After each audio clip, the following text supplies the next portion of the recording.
Hello, everyone.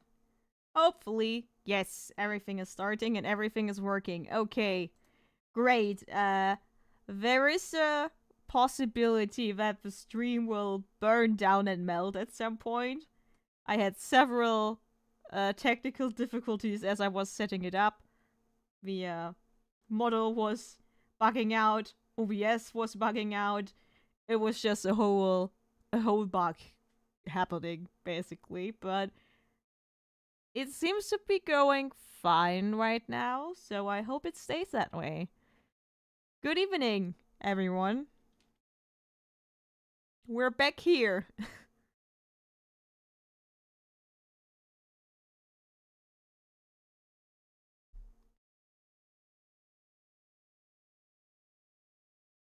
I'm gonna adjust a bit, and hopefully, this time, we will actually do stuff.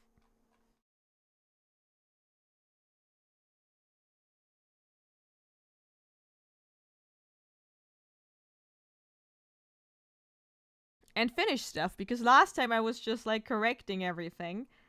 And as you can see, since then I went in and finished some things, but some things in this artwork are still not finished, namely the transformed Ryoko is not finished at all.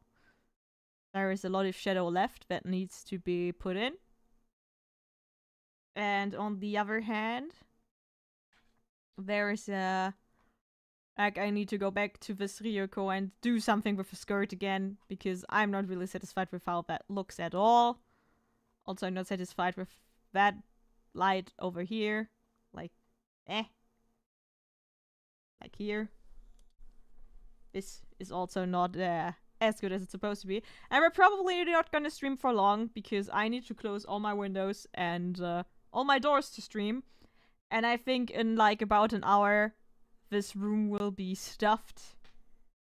And I don't really want to like melt and burn. Because it's effing hot. Somehow. Oh, I forgot to put music on. I always forget to put music on because when I game, the music gives me the background. So hopefully the stream doesn't do silly stuff. No, it doesn't. Okay, that's good. Hello, hello, hello. How's it going? No, please just let me type in. Hello. Hatsune Miku Lo-Fi. It's my go-to.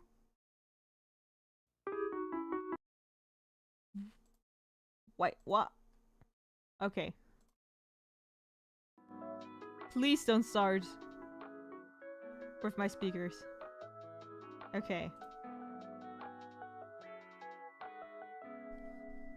So, hopefully today I will make progress with this artwork. I already did a lot, but there are still some things missing, as I can see right now.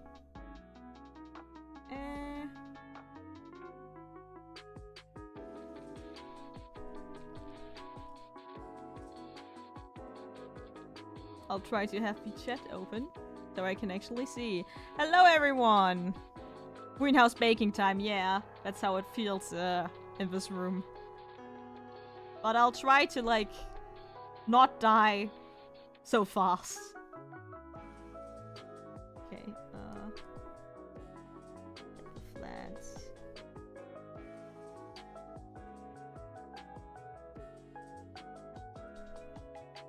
No!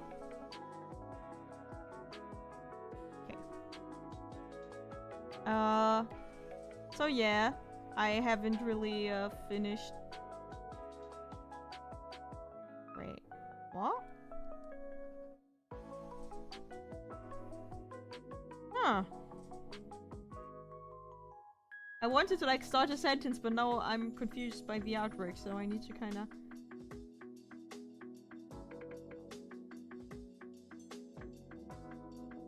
Why is there a white spot?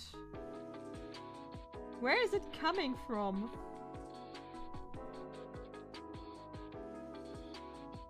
What?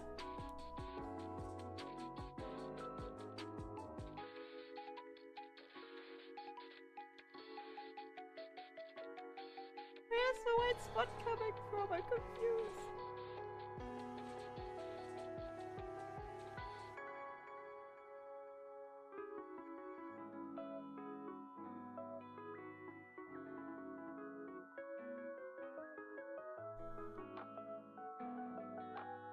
I had a okay week. We wanted to have another foster puppy and that didn't work out, so that was kind of a bummer.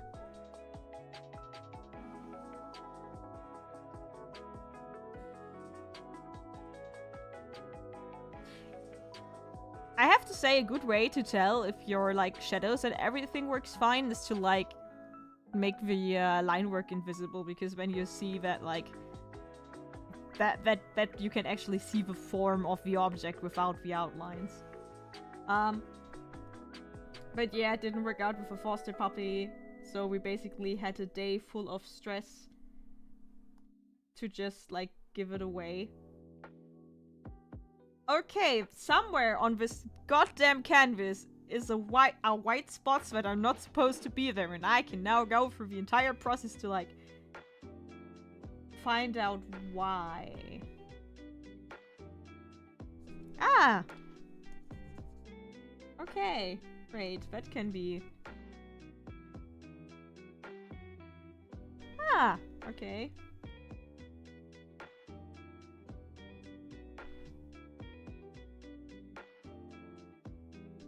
We can get the color back now. But that still doesn't answer my problem of why I couldn't fill it in. Oh, now I can fill it in. That was weird.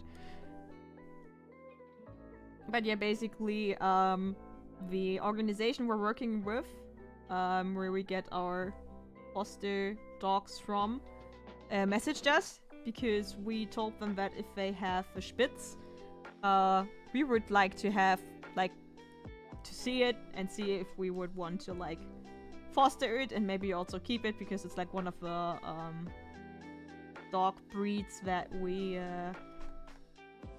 like. And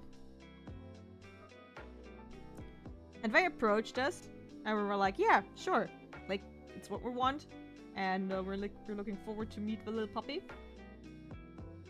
And on one hand, we had the complication of our cats, because the dog, like, they already did like a cat test with him and he was fine then, but when he was in our apartment, at first it was fine, but later on he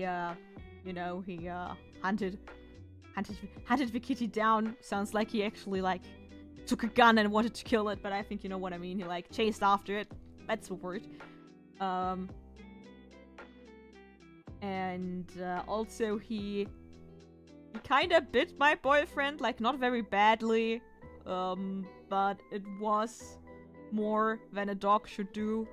So it wasn't like my boyfriend needed to go to the hospital or anything, but it hurt and got blue and stuff, and we don't have the time to like train a good dog that has that kind of issues, combined with the fact that our cats really didn't like him. So yeah, we had to like give him away, and it was a lot of stress. That's actually why this artwork isn't finished yet, because the day I wanted to spend on it was spent on the dog instead. But hopefully, you know, he finds another foster family or another family that can actually take care of him properly. That's at least what we hope. So we decided to like not try for like another few weeks or something, because we are pretty optimistic, because he's a very, very cute dog, and sadly that's like what people look out for first and foremost. But like it's in his case, it's his luck because he will probably get a happy home, even if he is a complicated dog. And like, especially because I'm not very experienced with dogs. Like, we had a few foster dogs that were very uncomplicated or very young, like puppies, like a very small puppy.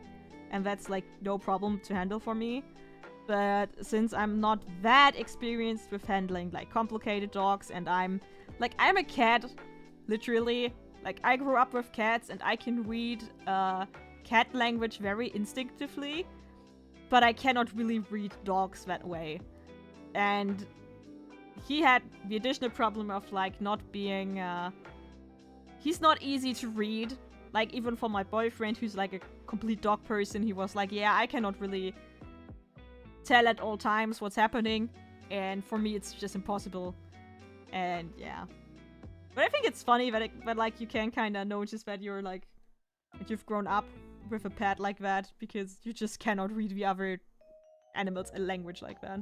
Because with cats, I have like an instinctive feeling what the cat is feeling. And I can read cats very well, which is also why I think it's bullshit when people say, yeah, cats are like, you cannot prepare for a cat or something like that. Unberechenbar is the German word. Unpredictable. There it is. But I don't think cats are very unpredictable. For me, it's with dogs, even though dogs have a way clearer language. But it's not my language, so I suck at it. I wanted to find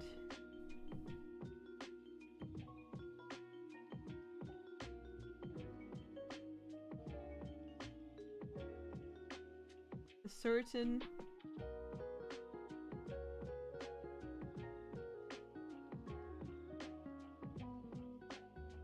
there it is. Because this is not supposed to be that. And I see that there's something missing here. Right, I actually named those layers.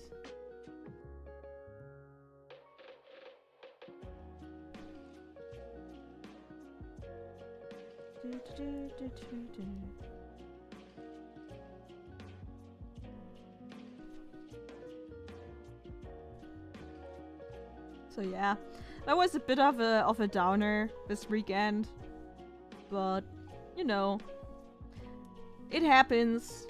Like, they didn't know that the dog had aggression problems because he was right out of Hungary.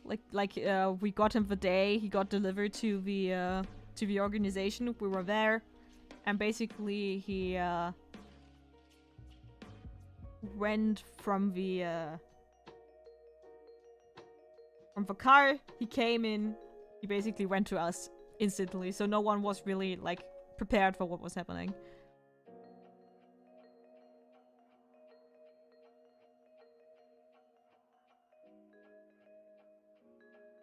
Comparing Kill la Kill with Gurren Lagann is dumb? Yeah, I agree. Because, just because the same people make something, I think it's kind of stupid to, like, think that, the work is trying to achieve the same thing, even. Like, I don't think they have enough to common to be that easily comparable. Of course you can compare them, but I don't see that a lot of, What was that sound? Was that sound in the... I'm confused. Was that sound in the music? I didn't hear that loud sound last time. Did something happen? Is like... Did Steam lapse? Great. I'm very confused. I have no idea what just happened. That sound was pretty loud.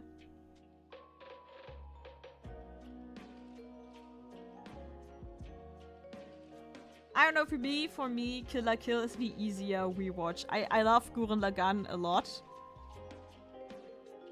But Kill la Kill, for some reason, connected more with me. Maybe because they actually went all the way with some things in the production and in the animation style and stuff like that.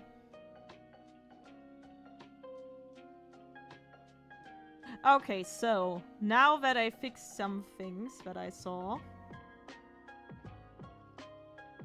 I'm gonna go in and put some shadows on the transformed vehicle.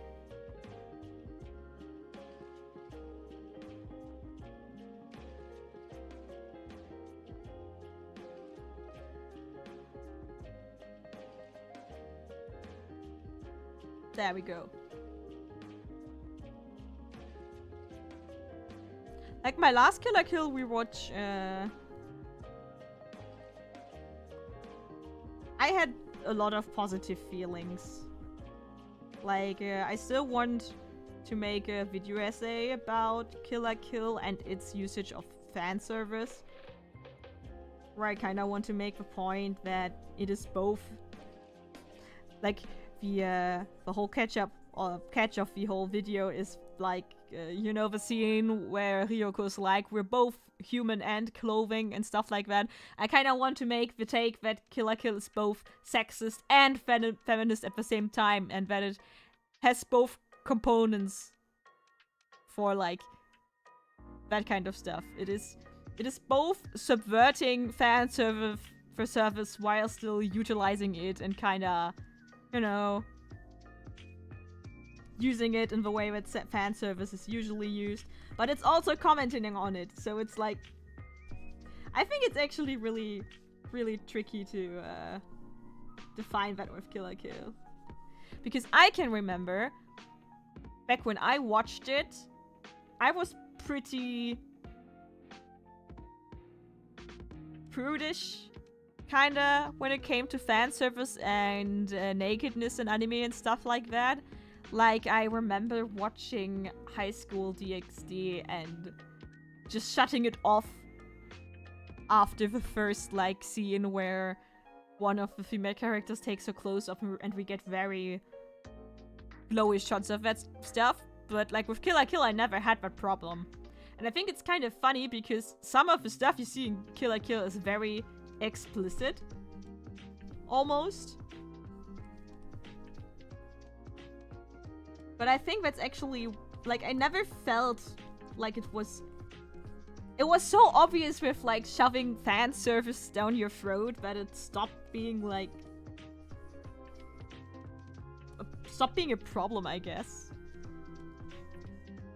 Because also later, I think the thing is, like, the more you get into the series, the more it kinda deals with nudity in an interesting way. That, like, basically after Satsuki has, like, her speech where she's like, she's not ashamed of showing her body off, where she's basically saying, this is not something shameful, this is just my body, and I'm proud and I have no problem showing it off and stuff like that. I think that's kind of where it, like, clicked for me.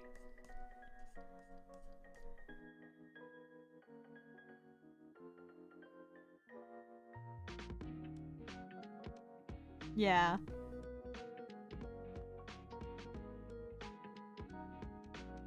Like, the thing is, when you look at the characters, all the characters that have, like, a lot of... Like, the men in Kill la Kill are kinda useless. To a point where it actually offended me, because I thought the one guy with the, like, red mohawk looks really cool, and he's not utilized in any way. Which kinda made me almost angry, but, like, when you think about it, men in Kill la Kill are useless, and they basically don't have a lot of narrative agency, so at least all the characters that have something, like, to say and to do in the series were all feminine, and they have enough agency that I think it's kind of weird to say that everyone is sexist, because, like that the series is sexist, because, nah, not really.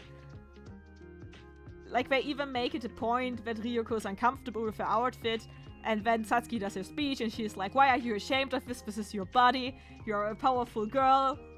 Like, that's not what she says, but that's basically what comes across. Why should you be ashamed of showing yourself off? She's like, that's a weak mindset. I am Alpha Satsuki. And, basically after that point, nudity more and more becomes just like a natural thing and not an overly sexualized thing. But then again, we have like the weird bathing scene between Satsuki and her mother. So, I don't know. It gets really complicated with the show at some point. But I think that's what makes it interesting.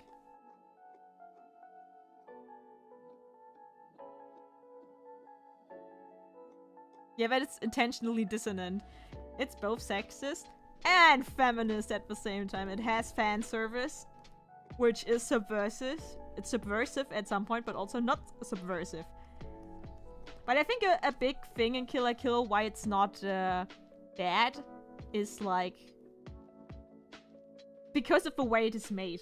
I think if it would have the same story and even the same storyboards, but not the same energy in its, like in the end result, I think it wouldn't work. I think like Kill la Kill is just the perfect case of like perfect execution of an idea. Because if it would have any other tone, like if it would, for example, be very pretentious and taking itself too seriously, I think it would backfire hard. But because it is so silly, it works. Not like Miyazaki movie where people call feminist and then they're behind the scenes of him talking about nauseous. Okay, to be fair, I don't know the interview, so I don't know how icky those are.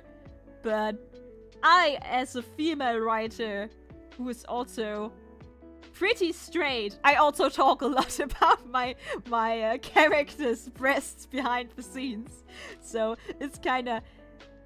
And, like, as... Also, I also talk about, you know, features of my male characters.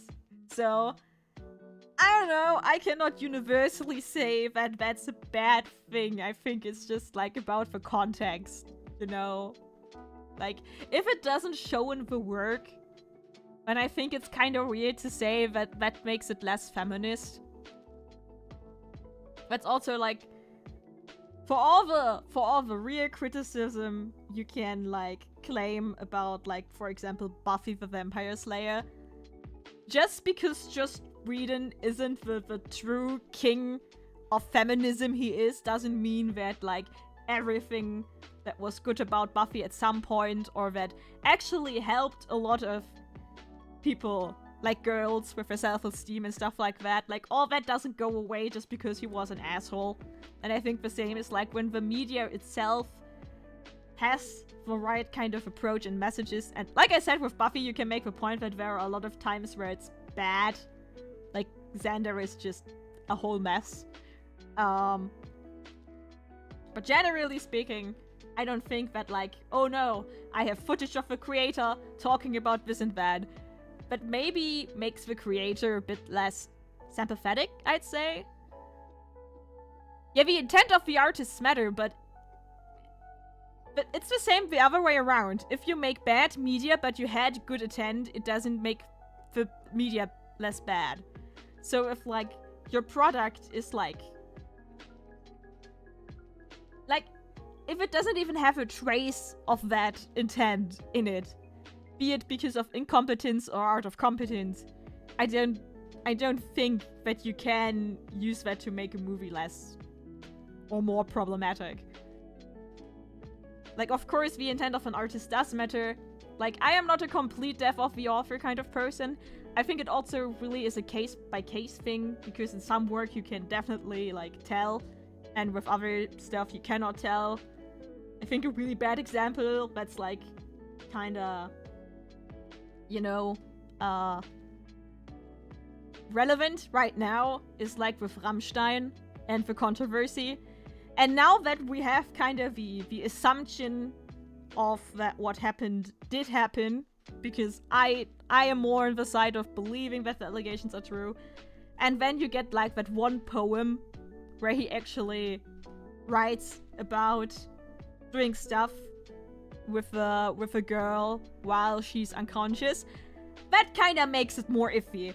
You know, that's like a thing where I can see that it changed the context of that kind of media. But I don't think that that's universally true, right?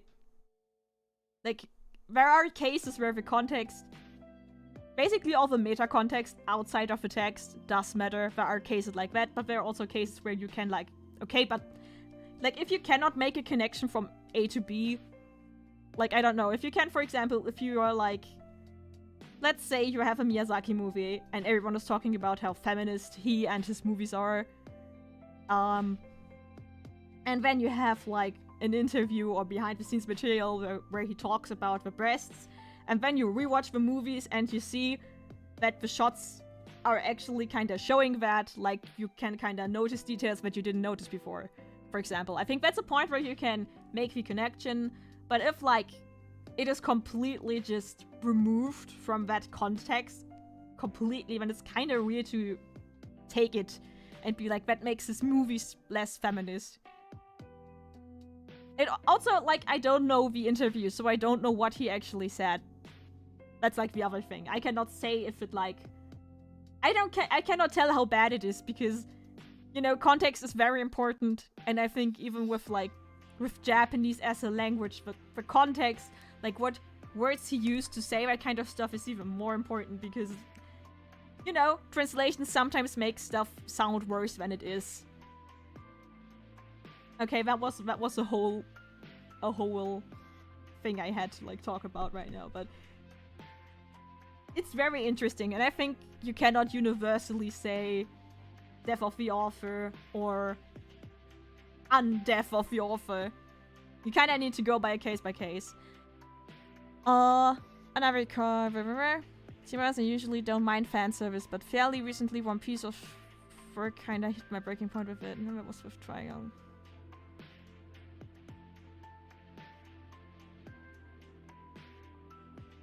Wait, what? Wait, I try to like understand it. But fairly recently, one piece of work kinda hit my breaking point with it. So, One Piece has more fan service in it. Like, to be honest, I'm not reading One Piece because that's a thing where I'm like, the representation of women in that series, where it's like either do you call it like, how do you call that kind of figure in English? Like that super thin waist kind of fit. I just don't like it. They all look the same to me, all girl characters. And like the only other thing you have of representation are like very big women. And like there is no in between. There's no variation between that. One piece of work, not One Piece. Oh, sorry. What's the Trigun? The last planned one. Shoot by Borchi. Clip it and upload it as an essay. You mean like my Kill la Kill thing?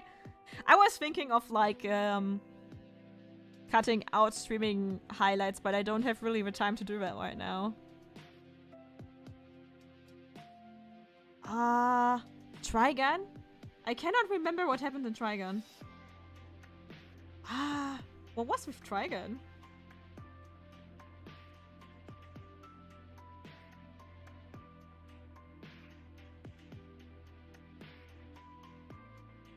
Especially for a lifelong fan like me, the whole Rammstein Tillerman situation is just a huge mess, especially because there have been songs that also caught up behavior amongst these lines.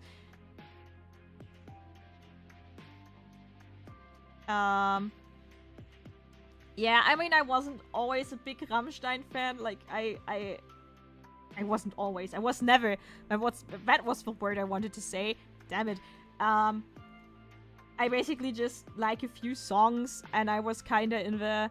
Yeah, I don't care. I think some of the lyrics are iffy, but it's kinda also like the aesthetic of it, and the band itself always seemed like not bad, so... Yeah, but now that this has come out, it kind of calls everything into question.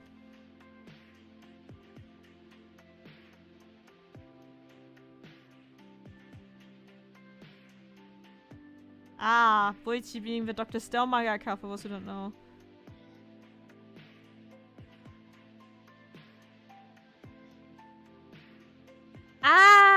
Okay, I needed a lot of that context because okay, I don't know that Trigon one shot. I don't know it, so that's the reason why nothing in your sentence clicked with me. It was like 3 different things that I cannot connect to each other.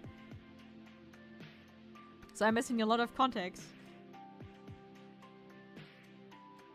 I need to think more about the shadows in this piece. Yeah, so I haven't watched or read the original Trigun yet. I only watched Stampede first because it was like a thing I watched with my boyfriend and a friend. It's kind of a commitment I need nowadays to like watch a series. But yeah, with Rammstein, it's like I'm lucky that I don't have any connection to the band to that degree. Like, the worst thing that came out of that situation for me is that the Ärzte made a lot of inappropriate comments on one concert, apparently. Which kind of made me go, you know, they probably just were stupid on stage, so I'm gonna give them a few days if they're, like, gonna address the situation or not.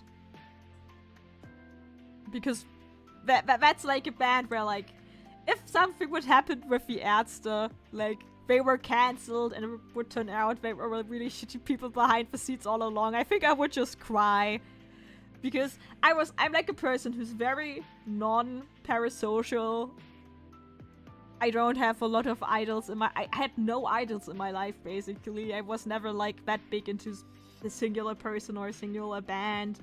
Like, I think the biggest thing was that I had a few YouTube creators that I kind of looked up to, but not to the degree where, like, them turning out to be biggest or something like that would destroy who I am as a person. But if, like, something happens with Farin Urlaub, I'm just destroyed. Because that man is, like, the closest thing I have to a role model influence in my life. I would be very disappointed if he turned out to be a bad dude. A Dragon Wanted is pretty niche, as most don't know the multiple bullet anthology manga.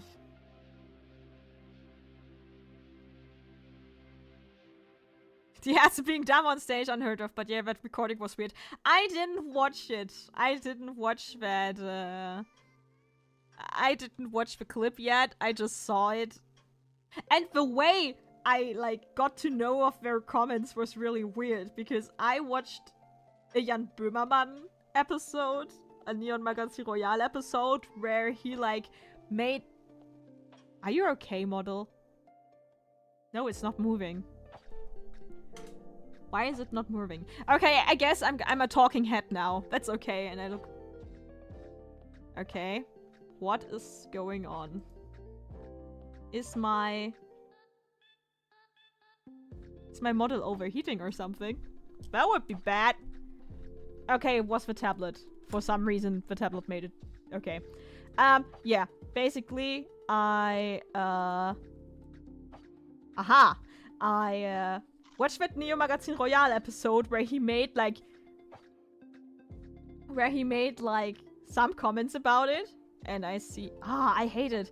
OBS has been, like, bugging out the entire day. Wait a second. I can go in. I can put that in the background. Then I need to go outside. I love technical difficulties. So, Jan Böhmermann made some comments on the show.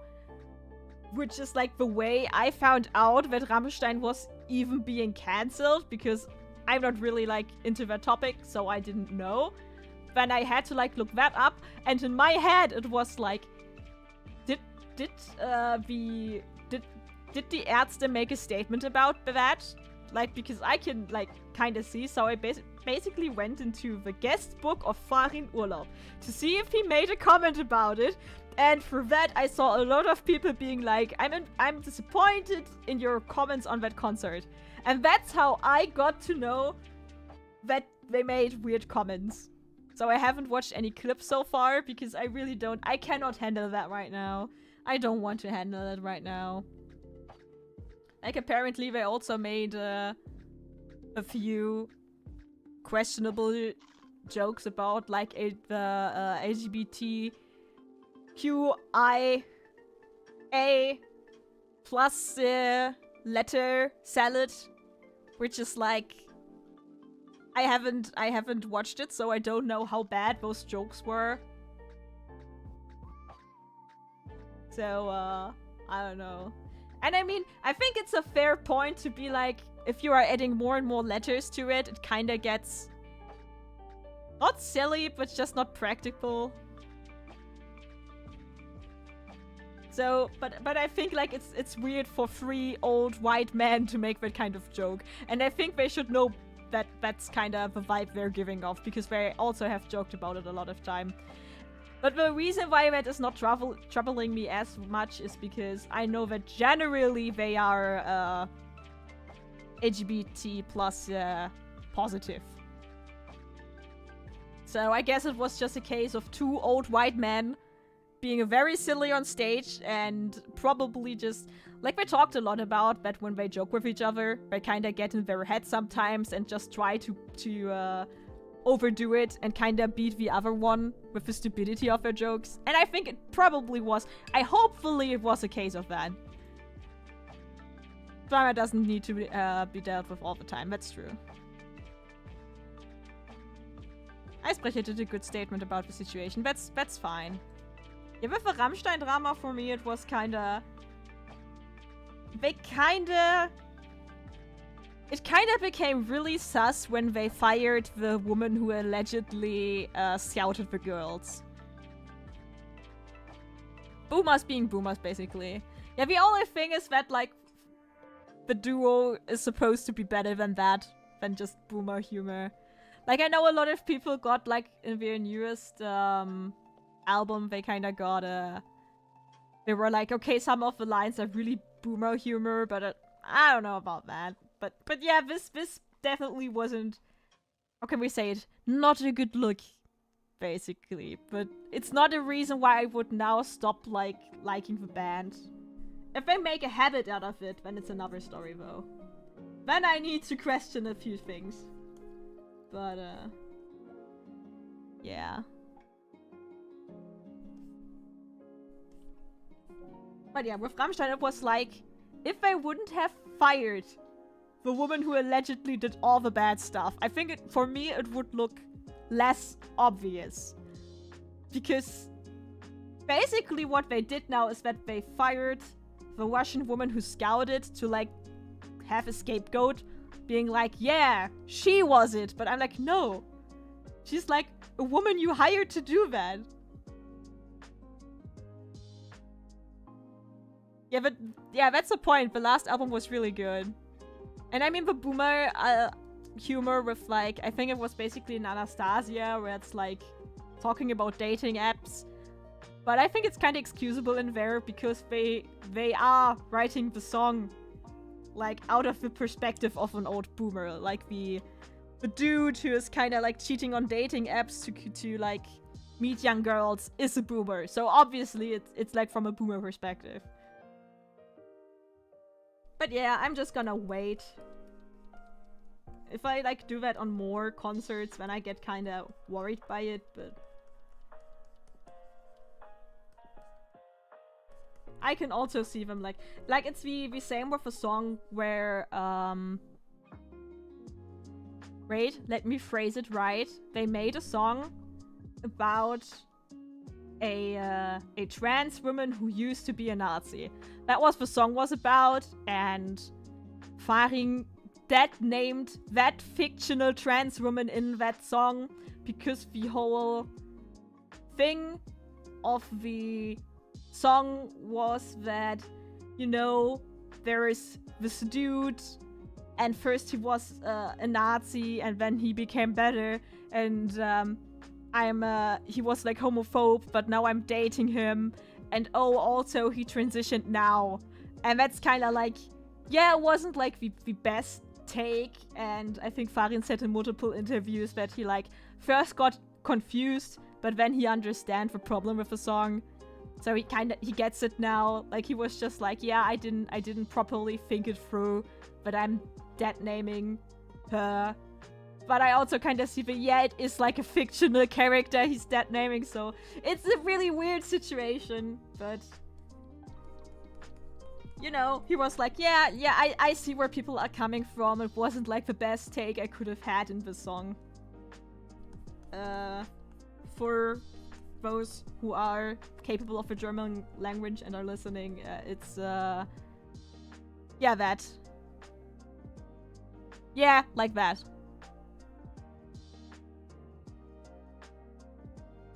That was the Liebe gegen Rechts is the song. And I think like his take on the critiques was really fine, because he could have had the boomer take of being just like, yeah, people are just being oversensitive. That's my dark humor. That's the point of the song. But in the interview he was kind of like, yeah, I thought about it and people explained it to me, and yeah, it wasn't my best take, he was basically saying. And that's why I'm also like with the situation, I'm hopeful that it was just them kinda overstepping boundaries. Hopefully. Please. Yeah, but enough about that. I'm a goddamn anime channel. Where were we at?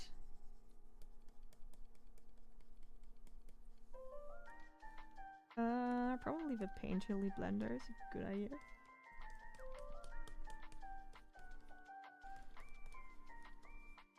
But okay, not enough about music, but the Rammstein situation is really fucked. Like I didn't know what it was all about first. I basically only read the comments under the Böhmermann video, and I was like, okay,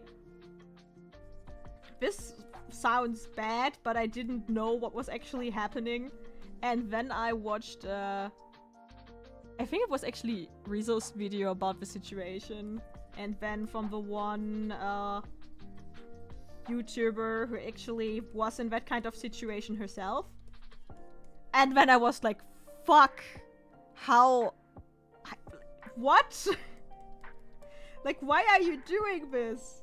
And I think this is like the worst thing about it, is that it just sounds like such an unnecessary thing to exist. Like you're like one of the most popular you're the most popular German band. You're like one of the German bands that actually has international success. It's like, why do you need to basically have a groupie casting couch situation going on? Why? This is not necessary in any way. If you want to have sex, you have all the money and all the, like, why is it so fucked? I was really shocked that something like that can still exist without it being, like, made public way earlier. Ah, that was... like, not that, like... all this, like, there's a lot of problematic stuff in that. And each on its own would be bad enough, but it's like a whole shit pile. It's not one single shit. It's like all the shits at the same time. And it's bad enough when someone does it who doesn't have the power and money to do it. Like to do other stuff. Like basically if you're like, you're the lead singer of Rammstein. If you want to have like wild sex all the time, you can just have it. You don't need to like have the most, like I said, you don't have to have the entire shit pile. Like you could have you could basically, I mean it's weird enough that you need to like have sex with way younger women than yourself. That on its own would be kind of weird, because, you know, power dynamics and stuff, but just, like, baiting people into that situation with that kind of system, why? Like, you could just do it in a consensual way. Like, but no, you have to have weirdest system in place for that. But like when I like read through everything, it got worse by every point I landed on, and it was so dystopian in a way. It was like,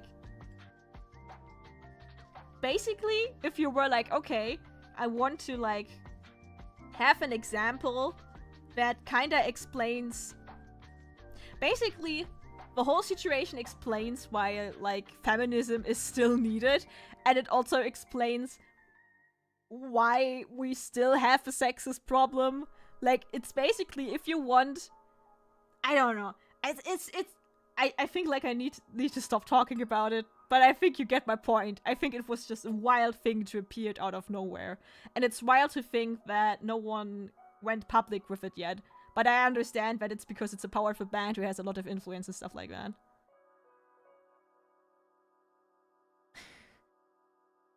I think even if you take out the drugging and the alcohol, I think it's like really fucked up that basically he is sending a woman, like a woman, in to like scout girls, because he knows that when a Russian-friendly woman does it, it's like the girls kind of get like baited into it, and then like even if they ask explicitly what is happening, they just lie to them and like gaslight them into like doing what they want them to do. I think that on its own is bad enough. Like, that's to quote 50 Shades of Grey, it's 50 Shades of fucked up to do that. It's really bad because of the Dan Olsen 50 Shades of Grey video essays. I quote 50 Shades of Grey way more than I want to quote it. But there are just some iconic lines that I need to like get out of my system at some point. Okay, does someone have like a better topic to talk about? I can talk very lightly about this topic because I got numb through the last 4 years of Twitter, but I think it's a bit of a heavy topic to have. But at least I have like my bafflement about the situation out of my system, I guess.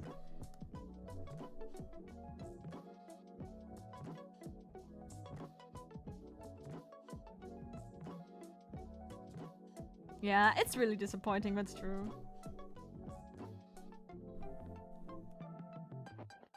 I took a long break from drama like this because I basically, after the cancellation of Lindsay Ellis and ContraPoints, I kinda tried to not have anything to do with internet drama for a while, because I basically lost my my ability to like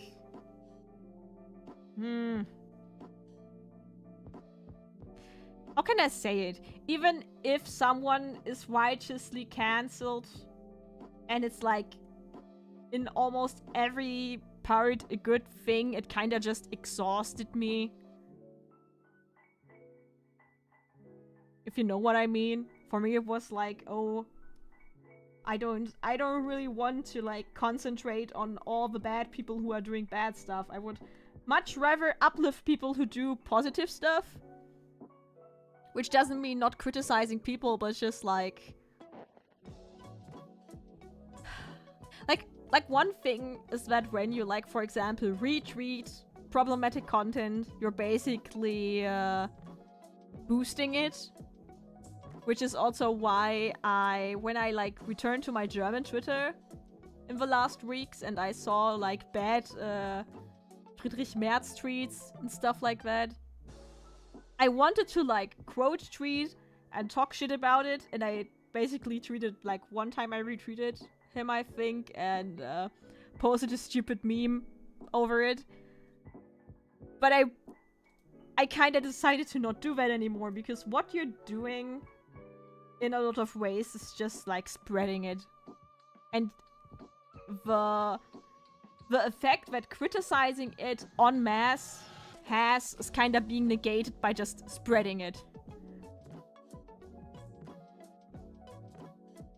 And I have a really complicated feeling towards that kind of stuff right now, because every time I do it, I'm like, okay, how much am I actually helping anyone?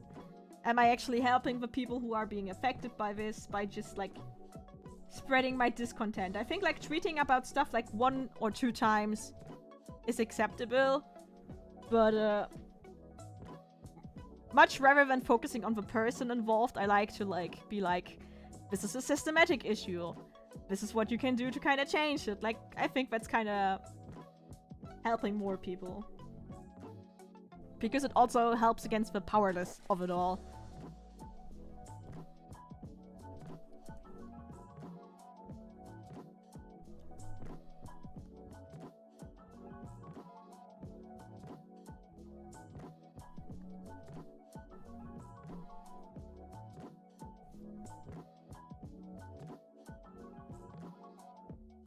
Yeah.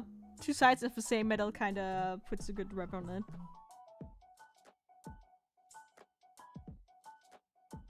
Once I finish my university degree, I decided I want to get more into, like, on-hands real-life activism. Like, once I sort my life out and have all my work done and stuff like that, I decided I will try to, like, actually do stuff in a local community. And do more, like if I ever get the amount of fame I need, I'm gonna do more, like, charities. Like, charity live streams and stuff like that. Because I think that's, in a lot of ways, way more healthy. Because just by treating, nothing changes most of the time. Not that, like, social media awareness and spreading information and stuff doesn't have a good effect, but... Man, social media kinda is killing everything, and I think when you actually interact with people in real life and you see, like, for example, like, seeing that you helped some people in real life and you actually get to see positive changes in people and in the world with your own eyes, that's a very helpful doses of, like, optimism you get. And I think you kind of have to balance that out with, like, social media awareness and, you know, being realistic about the bad developments. It's a balance you need to, like, get, because it's really depressing otherwise.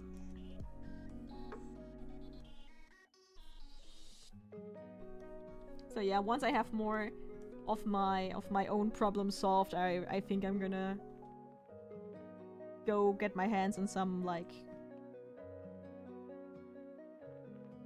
real life activism.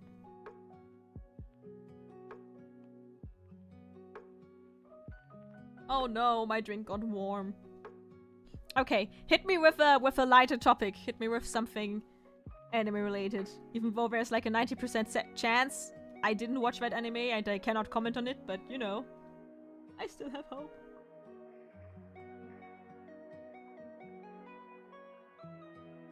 Oh, I remember what I wanted to do. I wanted to, like, get into the color palette.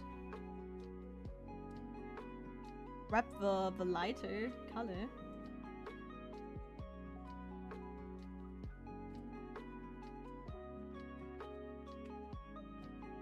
What? Keep drawing! Keep drawing! Progress is... I think the best you can do is find a drawing YouTuber you like, who, like, makes tutorials and stuff. And just use that as a motivation.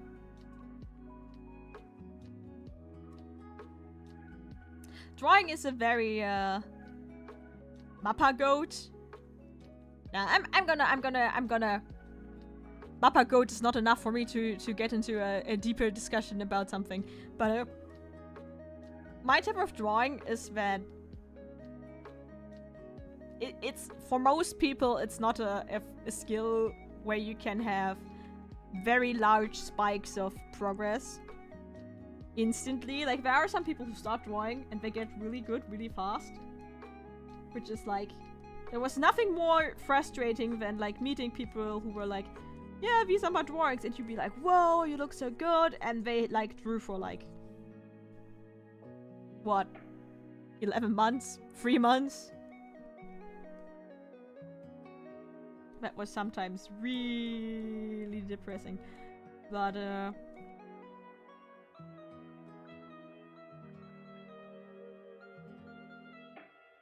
things that are were like a game changer for me were gesture drawing, like referencing real life, and after that, thinking about light more with my colors.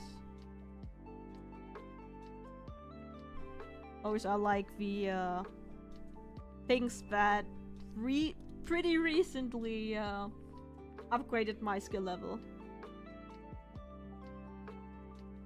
I mean, talent is just the shortcut, right? Like, the people are still working hard. It's just like kinda... It's how fast you can learn. And in a lot of other areas in my life, I am a very fast learner. So that's why it's kinda double frustrating to me. But, yeah.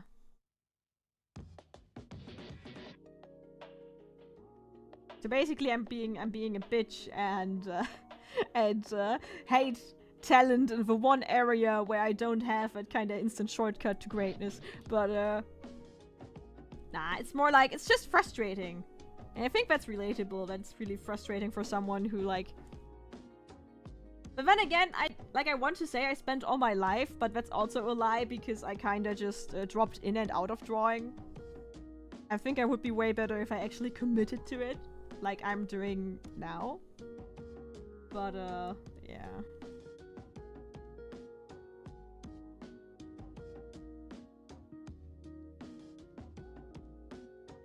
Yeah, I feel that. I feel that. Like, I don't want to get too much into, like, into self-praising, because I can have both imposter syndrome and I can also be very overly confident, basically. What I would say is, wait, let me think about it before I say something really dumb sounding. Creativity is a big soft skill that I have in a lot of areas, which is why I am decent at a lot of hobbies, right? Like, I'm decent at writing, I'm decent at drawing, I'm decent in, like, doing pen and paper stuff, something like that. Because I basically have a ground skill that is needed for it. But because I have a lot of hobbies, I never really committed to one skill. So I lacked the commitment to kind of build techniques in the areas of it. Like, at this point, I could be really good in drawing if I wouldn't have, at the same time, done music, done writing, done YouTube, and all that. If I would just put all my eggs in one basket, I think I would be a way better artist, for example. But on the other hand, having a lot of hobbies that are kind of different parts of your creativity and that are kind of enhancing, like, your knowledge on stuff can also be really helpful. Because, like, in writing, for example, just having some basics of musical knowledge, for example, I can kind of make more dots in certain places. It's just like I take longer to, like, get one skill to a point where I'm really satisfied with it. And that was a lot of safe appraisal. So I don't know, at the same time I'm never satisfied with anything that I do, so the duality of Katta, I guess. And it's so funny, it's actually because of this, like, creativity as a tool, I guess. A lot of my friends were, like, really, who are, like, way better in drawing than me, were always, like, impressed with my dumb comics. because they were like, I could never do something like that. All I do is like illustrations and I cannot relate to how you like do that kind of stuff.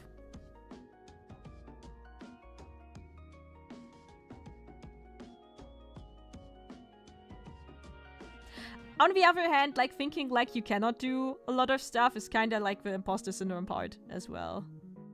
Like, basically I say, I'm not good at drawing, but for a lot of people this is already like a certain level, right? So at the same time, I'm kind of just being a dick by being like, oh no, I cannot do that.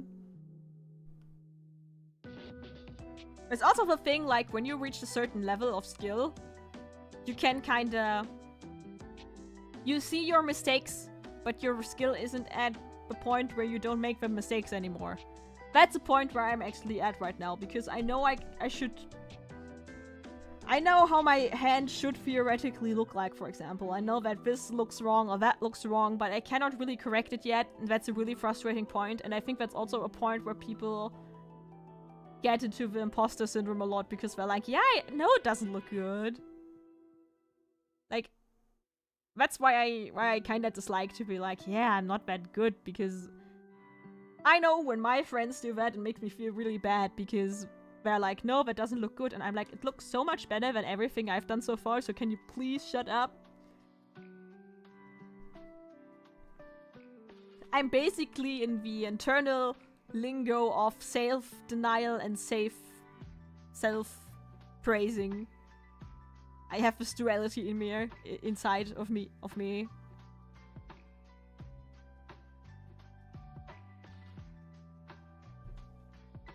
No! Why is my model having so many problems today? Stop it! I haven't even moved! I feel like maybe the heat is getting to my computer. I think a great thing about drawing though is that you can have a good idea, and having a good idea for a picture can kinda make up for a lack of skill. You just need to be clever about it, I guess. That's what I like about art. And that's what I like about comics, actually, because you don't need to be a perfect artist to do an interesting manga. It helps, but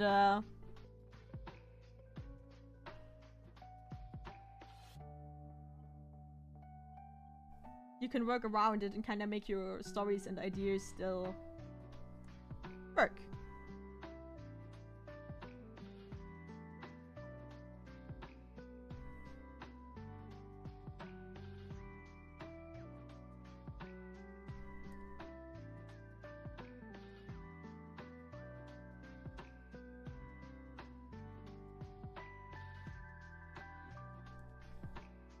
That's what I really like about it.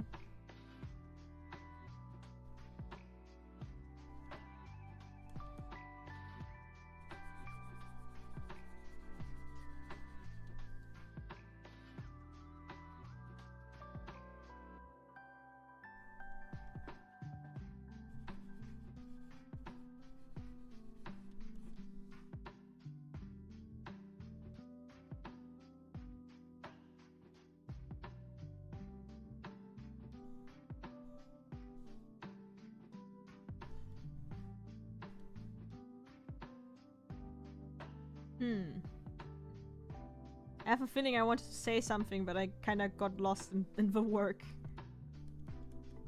In the workflow of this art.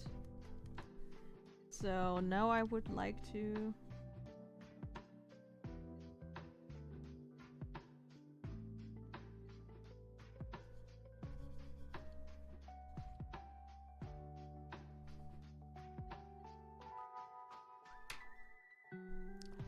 I'd say like drawing has a lot of like growing pains in your progress curve.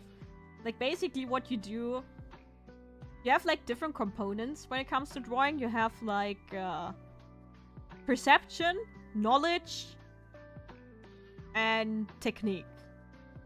And so basically what you do is you learn something new, which is kind of like the knowledge part of it. And then you train your eye to kind of perceive these kind of things.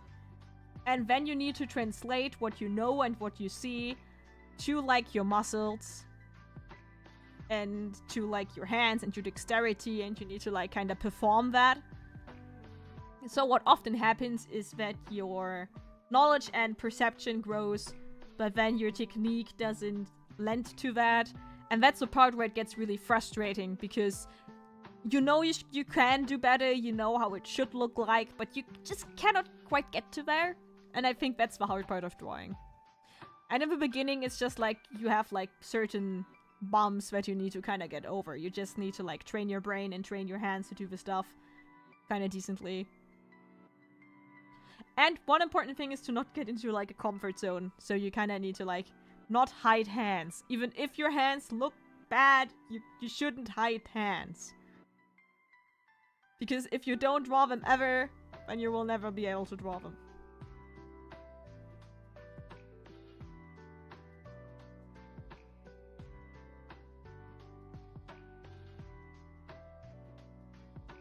I'm torn if I should be like, it's fine you have no creativity, or if I should go like, I bet you have creativity, you just don't know how to let it out yet.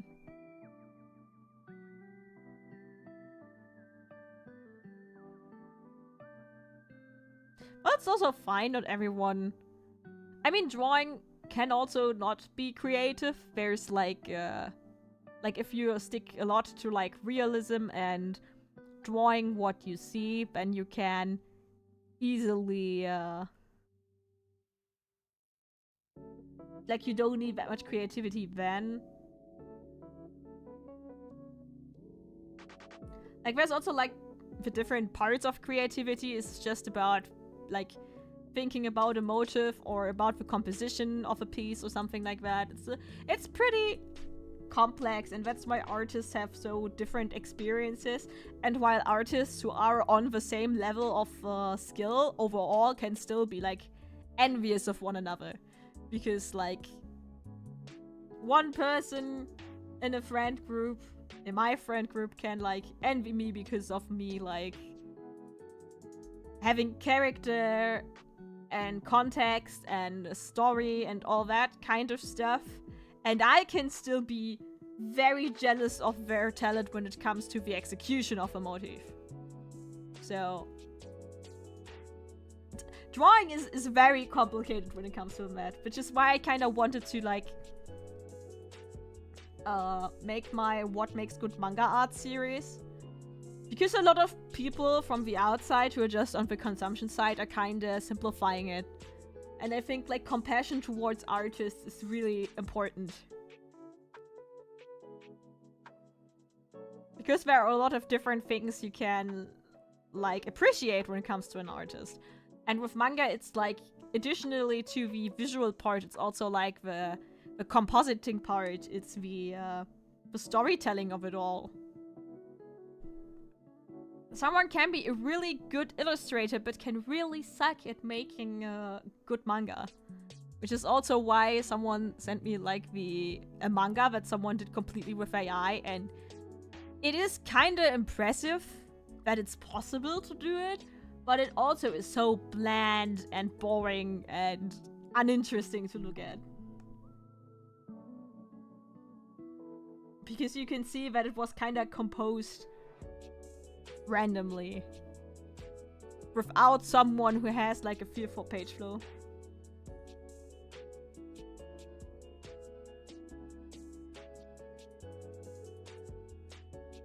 Now, saying I have no creativity or I can't draw is like saying I can't read, write, or talk. I mean, there are people who cannot draw. Honestly. Everyone can learn how to draw. And I think also, like, there are different kinds of creativity. It's like with intelligence. There's not one kind of intelligence. You can be book smart, you can be street smart, you can be emotionally intelligent. Those are very different kinds of intelligence. The same goes with creativity. You can be, like, very... What's a good example?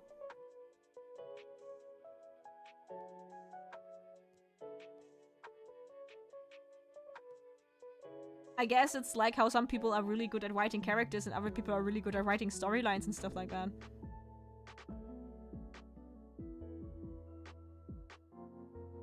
Or, I don't know, some people are really good at decorating, for example. Some people can design cool houses, other people can decorate their rooms really cool. Even organization can be a creative task, really.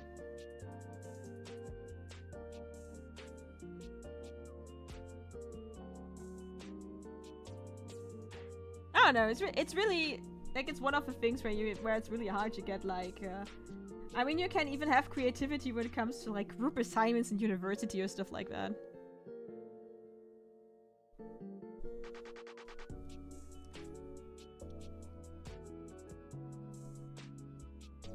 I think it's really hard when you never trained your, like, creative muscle, though.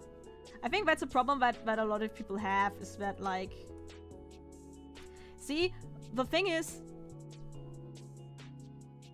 You can have been growing up, for example, and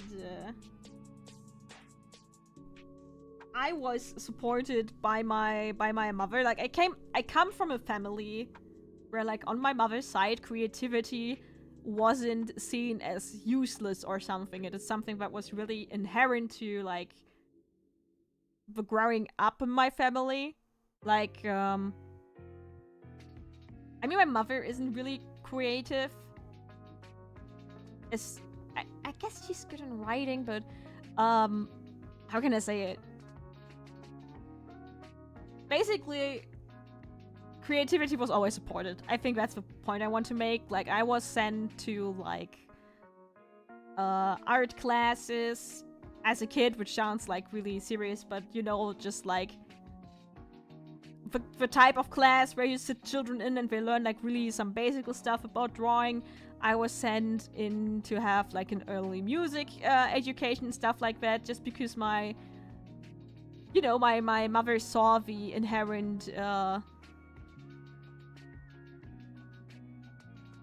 Yeah, but, okay, art teachers are full of shit, though. I'm sorry. There are some people who just cannot draw, honestly. Like, there are people who just didn't hone that skill, and it didn't mean they didn't try it and never will. Like, some people just don't feel like it's their thing, and when it's not your thing and you don't enjoy doing it and you don't want to get better at it, obviously you cannot do it. So, I just think saying it would be impossible for me to get into drawing, that's like, if you really would want to do it and you would enjoy it, then you can just go for it. And that's what I want to say, art teachers are stupid. Especially really old school art teachers who have no idea. Because art teachers are really bad at teaching art, honestly. Like, almost every single one I had didn't... Like, I taught myself all the stuff I know. Like, the casual art class in school didn't teach me anything. I think the only thing I can really remember is, like, texture. Like, I can remember in 5th or 6th grade I learned about how to, like, do texture with hatching and stuff.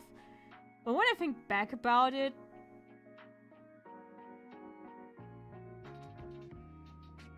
some teachers taught me something, I guess, but a lot of the time they just are really bad at it. And then they complain that you cannot do the stuff that they badly fail to teach you.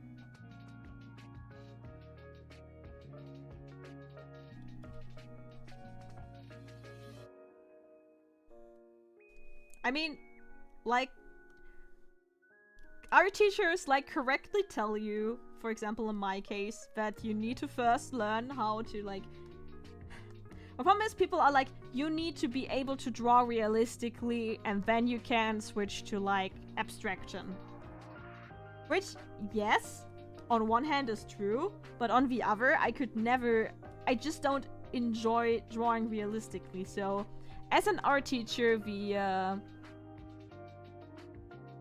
As an art teacher, you should then... If you're like, see, okay, that kid really loves drawing but I can see that she has like no idea how anatomy works, and she fails to translate that kind of sense of realism to her art. What you then should have told me as a teenager is to be like, okay, but you see, you can like learn anatomy and try to translate it more and more into your like abstract art, right? Like you can learn all that and then apply it to your anime and manga style. I almost threw my tablet pen into my glass. But he didn't do that. So because I'm a teenager and I'm dumb, I was like, out of protest, I will never look at a real body to draw my OCs again. And I think that's like the thing that a lot of art teachers, like, they don't want to help you as an individual on your individual journey. They want you to understand art as they do. And that's a problem that a lot of art teachers have. So I wouldn't listen to them.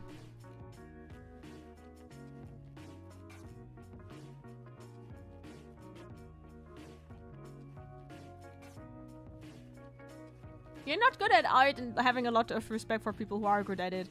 That sounds like the right approach. I mean, not everyone needs to be like able to do stuff like that. It's just as much as not everyone needs to be good at sports or be good at that or this or that. I think it's also like really I don't know. There's no universal human experience. I guess that's just what I want to say.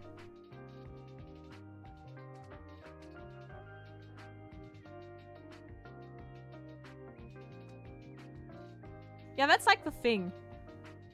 Exactly. I think if I would sit down, I could learn how to draw a decent realistic face, but I just don't have no interest in it. And I'm like a deeply interest-driven person. Just I cannot spend time on stuff that I don't... Like, even to, like, do some tasks that I need to do, I first need to gaslight myself into being interested in them. Because otherwise I just cannot... I have no patience for that.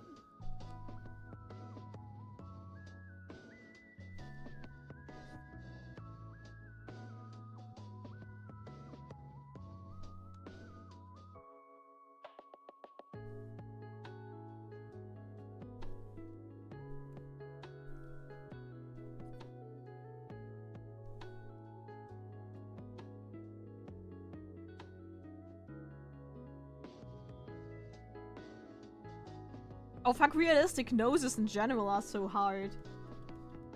Like, I sometimes sketch realistic faces out of boredom, I guess. And,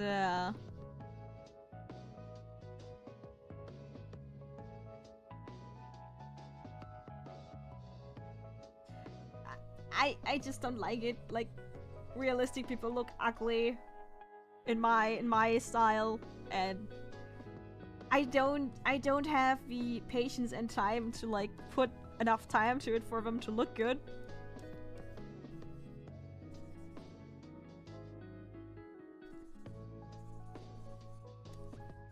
So I do it once, like every few months, to kinda see if I can gain something from it that will help me with my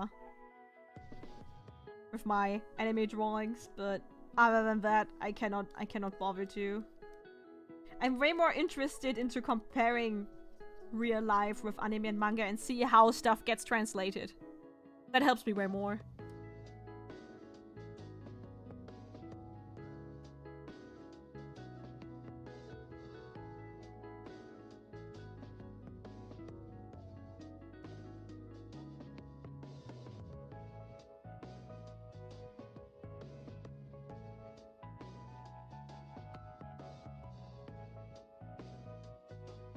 Drawing illiterates?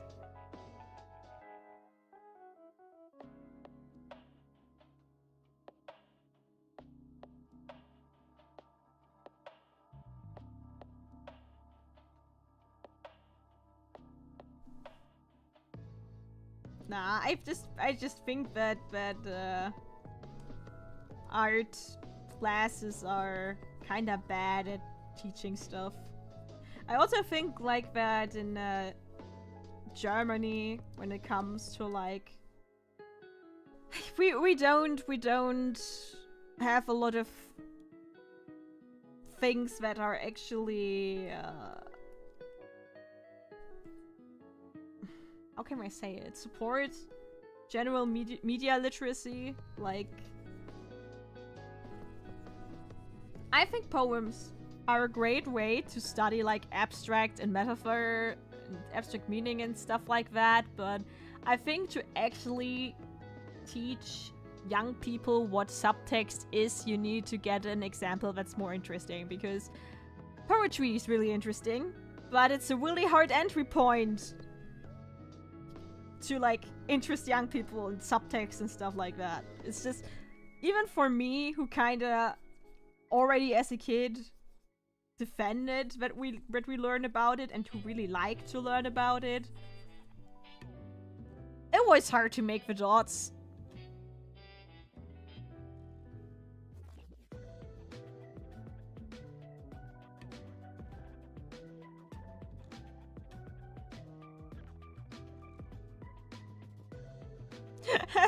Cannot draw anything other than mountains and clouds where just color manga panels. I mean, mountains and clouds is pretty cool.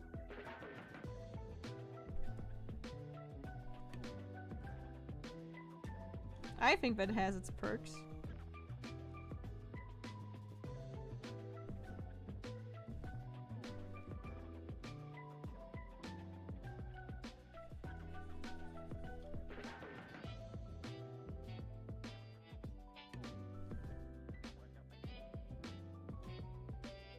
I think what's interesting is that a lot of people have kind of the same learning curve. For example, for me, when it comes to coloring, a lot of the time I only thought about shadows. And then at some point it just kind of clicked with me that I need to think about light as well, which is super obvious, but I never realized how much it helps. Like, once I started applying light to my coloring more, it kind of boosted my coloring a lot. Like with this art piece even, I first drew in the rough light sources, which is why some spots are still pretty rough, to then put in the shadows, because seeing the light and where it hits makes it way easier for me to kind of put in the shadows correctly. Now I just kind of I need to get into the like details, like how different material reacts to light, because here I can tell that like putting in the light source for the skin was way easier for me than coloring the clothing, because clothing doesn't really reflect the same way the skin does. Now that's kind of the stuff that I'm right now combating. Also hands and feet, but let's not talk about that now.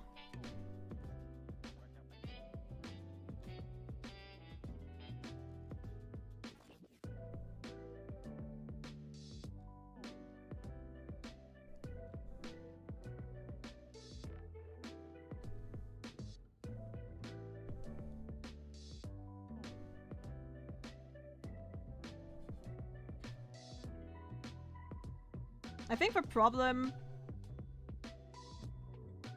No, please don't let me zoom in on her right face. That makes it sound like there's something that I haven't noticed that I need to correct now. Please don't let me do it.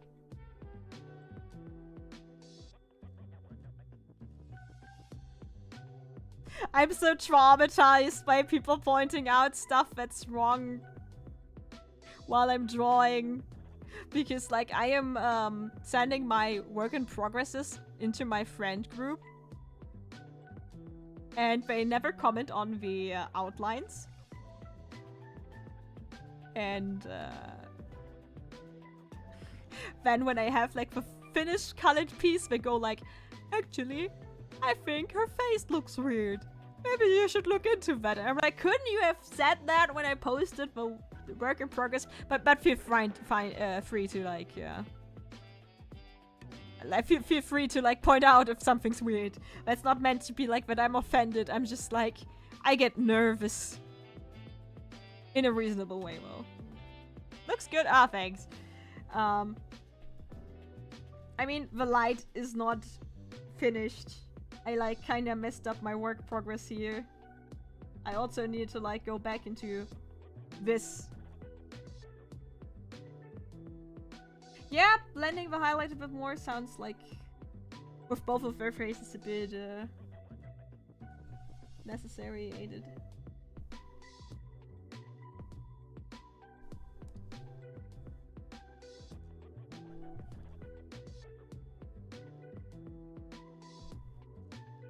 I think with both of them. And now I think I need to get back and make a bit more.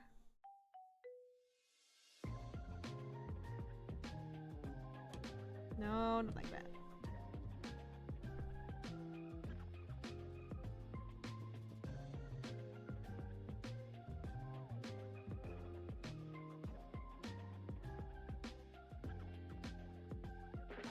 Oh, the right one will get a blush later on.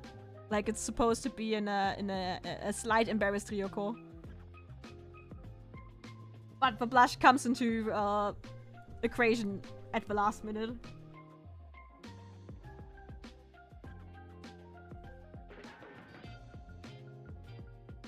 But I think I'm gonna draw over it once more with the brush.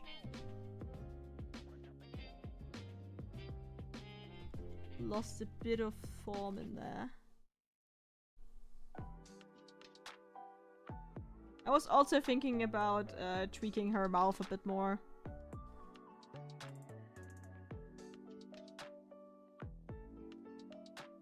I want to like still have a bit of the painterly effect with the highlights. Looks better now?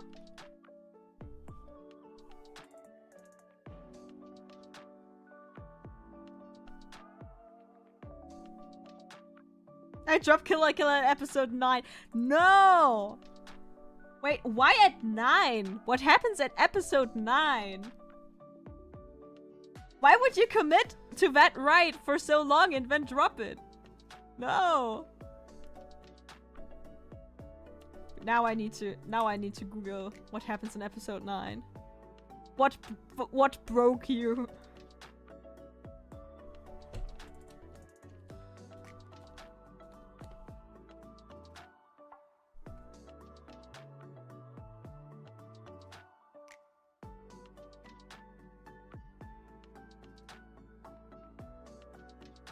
Wait, you quit in the tournament?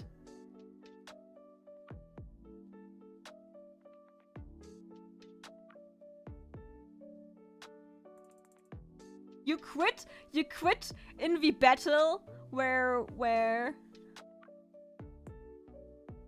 you quit where Gamagori starts to show his self-flagellation to the whole world? No! World. Damn it. Need to pay more attention to my pronunciation.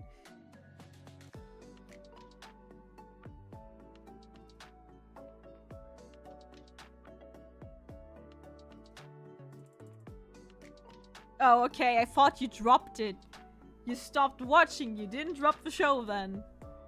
I think for me, like rewatching Kill la Kill, I always stop in the midpoint sometimes because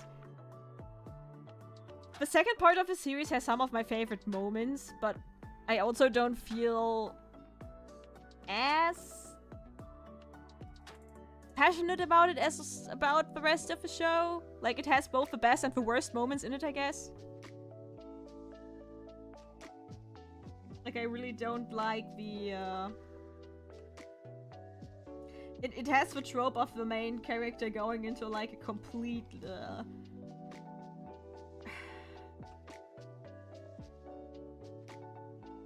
can I say it? For me, dropping kinda implies that that something made you stop. I guess it's about context. But for me, when I drop a show, I like consciously make the decision. Like, for me, dropping is like something... The series didn't do it for me, and I don't have the intention to ever go back. Like, I'm not really interested. That's dropping for me.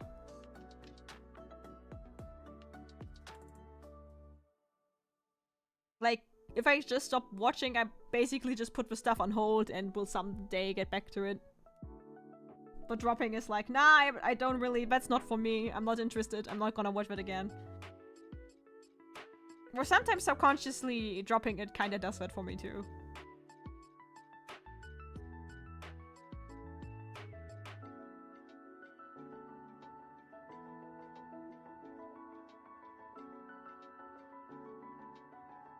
Yeah, what is being said in the chat? Just like, you know, I lost track of it, but I would like get back to it is for me not the same as dropping it, I guess.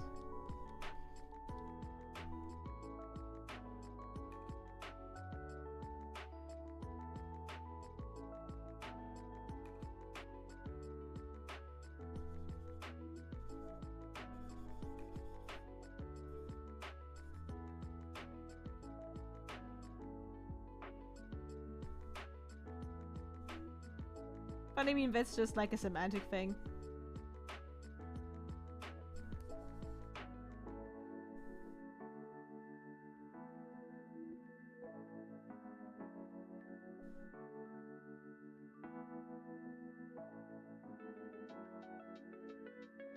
I'm still amazed though that you dropped off at like the tournament. But like, I'm a person who like inexplicably stops watching something and doesn't go back to it. Like, I have a track record of like watching stuff, recommending it to my friends finish it and they love it, and I just never get back to it. Happens a lot with me. Like, it took me years to finish Cowboy Bebop after like recommending it for a long time to people.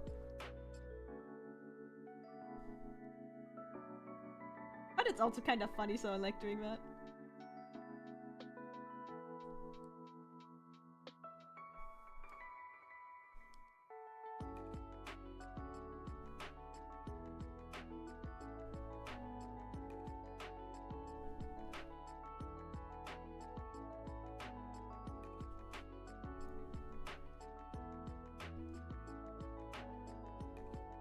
Yeah, I feel with the struggle to finish part a lot.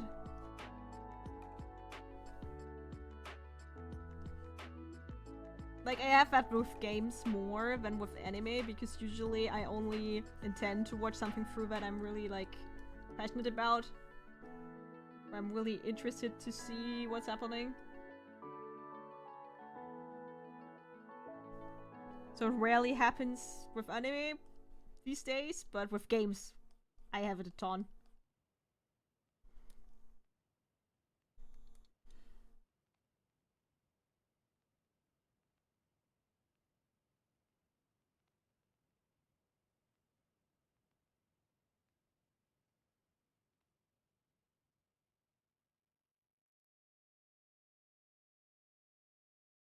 Yeah, episodic and not dubbable, yeah.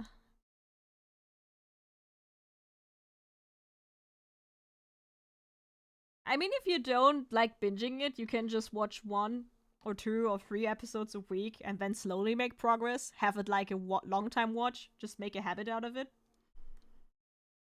I'm right now watching Arrested Development for the first time. It's not an anime, but, you know, I'm watching something.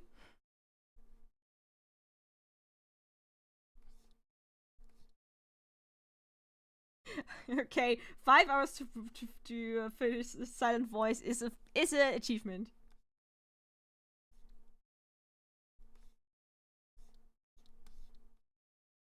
But everyone has weird media consumption habits.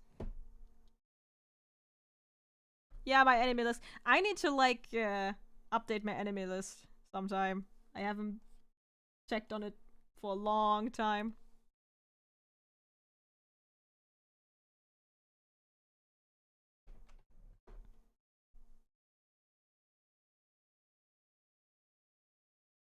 Okay, why does it take you that long to watch a 20-minute episode? Is it because you like put it on and off again, or you don't listen and you need to go back and rewatch it?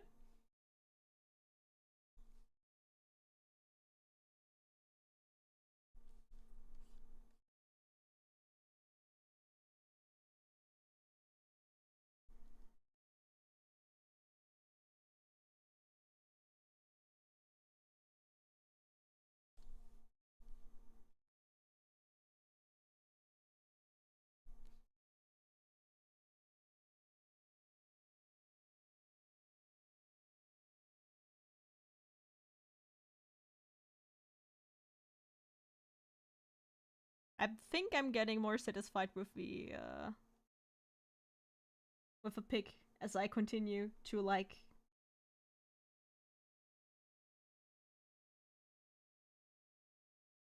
as I'm improving it.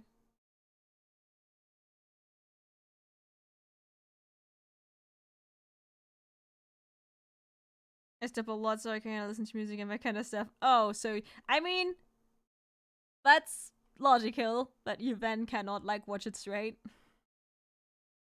Do you do it because you get distracted or why? Yeah, I get that with a binge versus the several week consumption. I think it highly depends on the story and how the show is paced in general.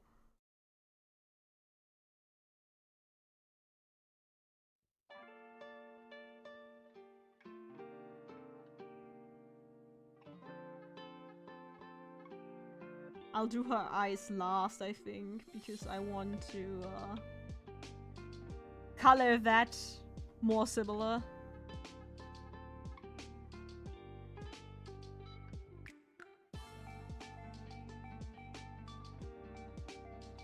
Only take longer than the usual miss.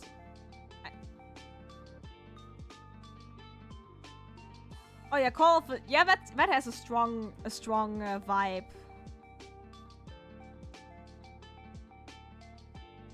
If you want to comment on the anatomy, do that now and not when I'm finished. That's like waiting for me to be finished and then criticize stuff about it. If it's about the legs suck. That's just true. Like, I drew this 1 year ago. But I'm not going into, like, correcting entire anatomy now. It's just not possible at this point anymore. Also, I'm not almost finished. I have a lot in the coloration that still needs to get done.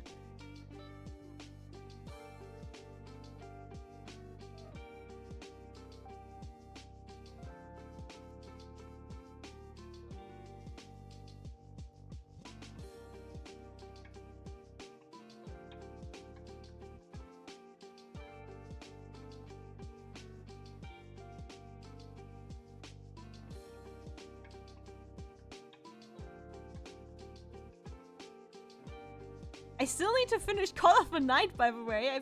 I got stuck at some point. Like, I watched a lot of seasonals of that season with my boyfriend, and we kind of stopped watching after a few weeks. Like 6 weeks or something, and now we have a lot of shows that we kind of need to go back to. Because we really liked it.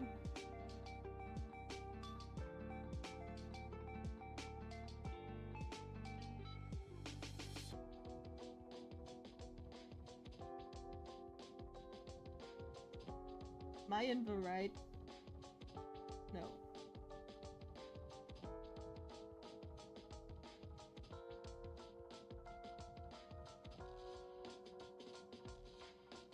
Actually, it's the only part where I'm really dissatisfied. Like, of course, the hands look kind of wonky, but I can live with that.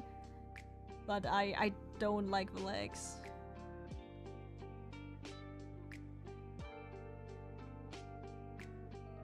Yeah, last year had a lot of bangers, that's true.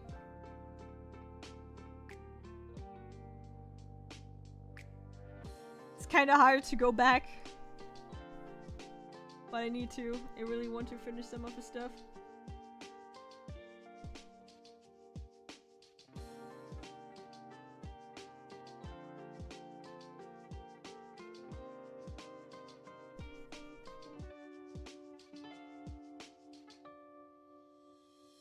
Oh, I haven't read the manga. True, I could just read the manga of Call of the Nine. True, true, true, true.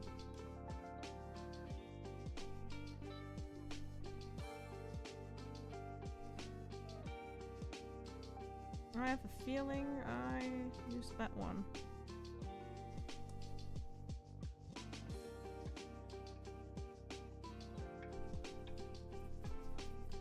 I guess if a manga is also a vibe, you can just have the soundtrack of the anime going in the background while you read it, right? To enhance the experience.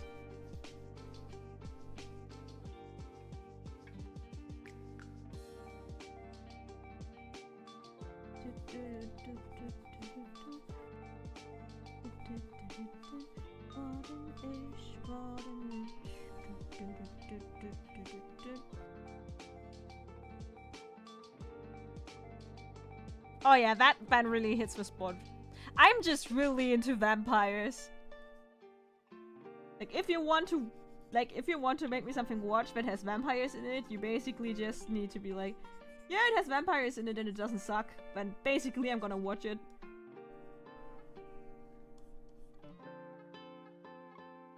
And I know it's very original to say I'm a sucker for vampires.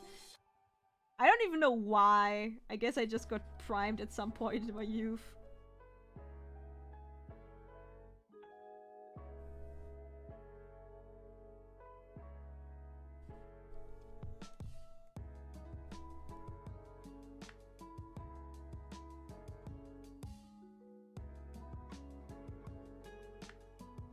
Oh, it skips some stuff? Okay.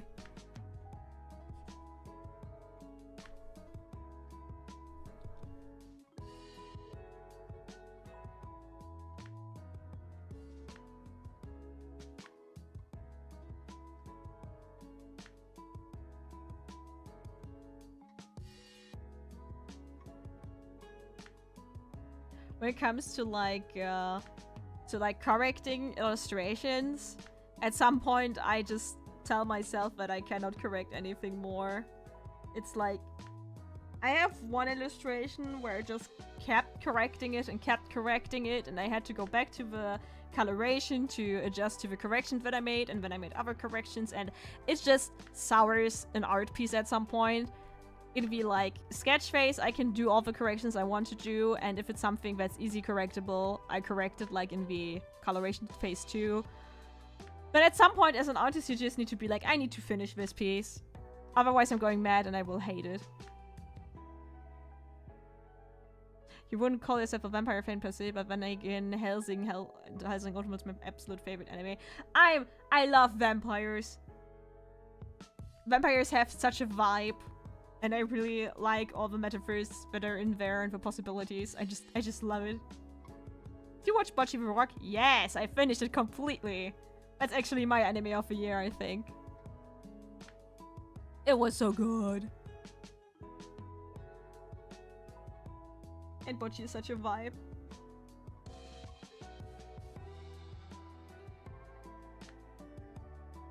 Okay, new tactic.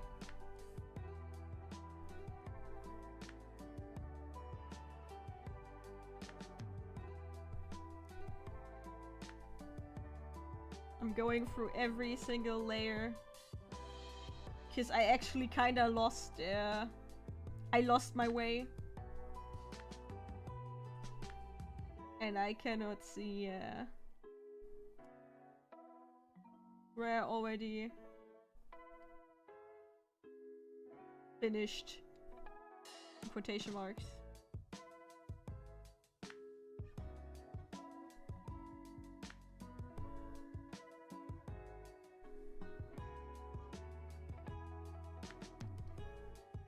I can kind of tell that I'm jumping from aspect to aspect with the drawing. That's not healthy. Need a more systematic approach. What? Oh.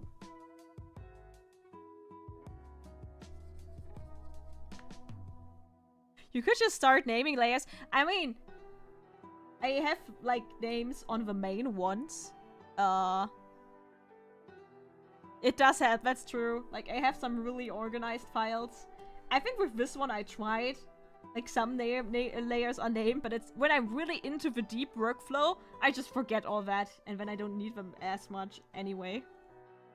But yeah, I should I should name those layers. Also, I should use the color function of layers more. Because it makes it way easier to kind of...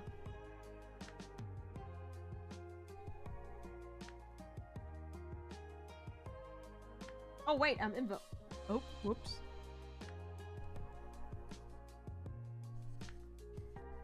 Makes it way easier to, like, navigate.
Okay, I don't think I'm gonna finish this one on stream again.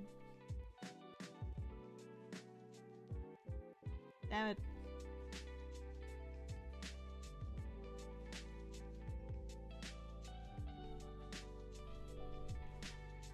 But I feel more motivated to finish it now. Like, my problem was the last few days, like, thinking about finishing these art pieces really, really kinda... I dreaded it. But since I have more of a plan what to do with the light in the piece, I feel way more motivated.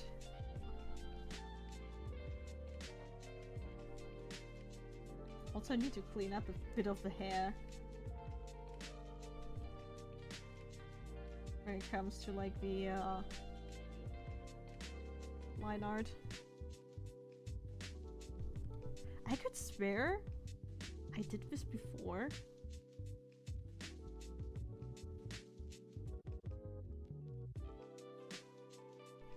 Ah, you never know what gets lost in translation.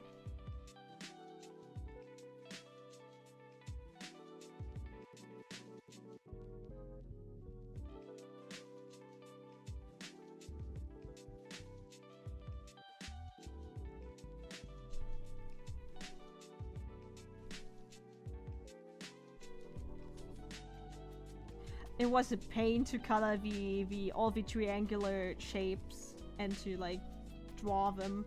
I'm still not really satisfied with them, but you do what you gotta do.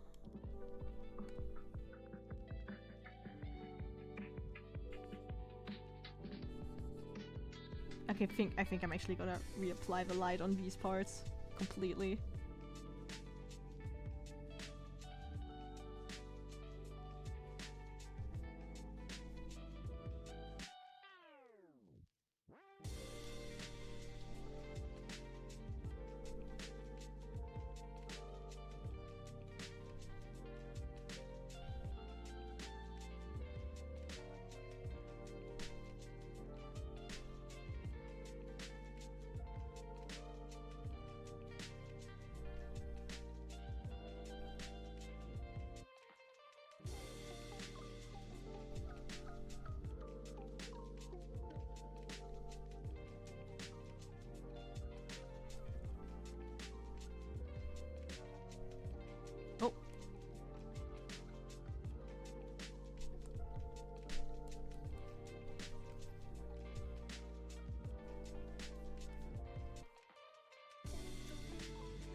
The problem is when I get like in the drawing zone, I get really quiet because I'm starting to concentrate. And I notice with drawing streams, it's kinda hard to do that. Of course, I want to talk with you guys, but I also want to get into the zone.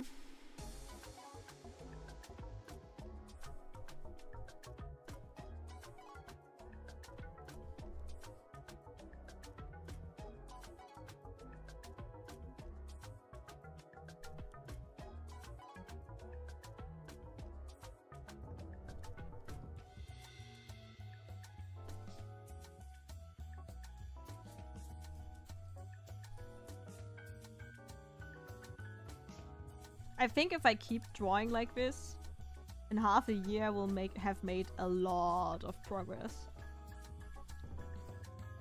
I just need to keep drawing.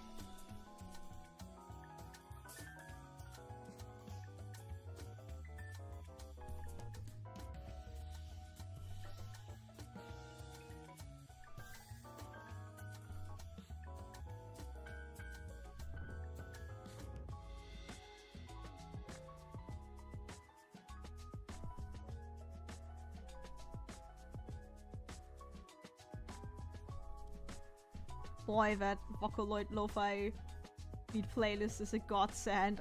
I'm vibing with it right now.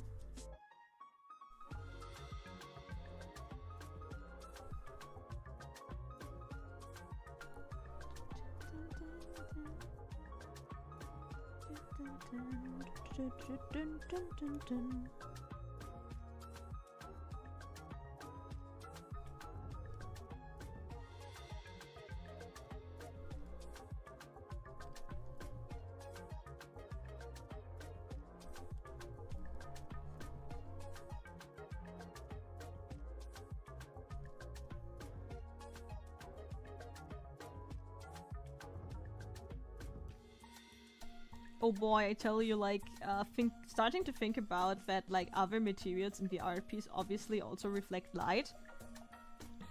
That was a game changer.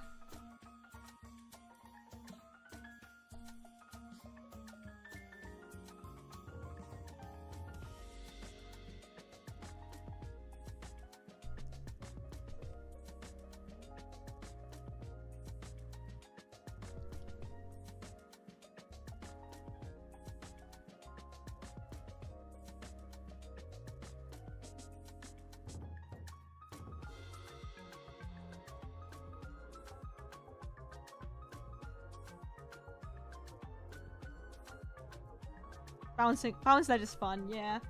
And like, it's kinda hard to balance it sometimes, but if you apply it, it really improves the piece.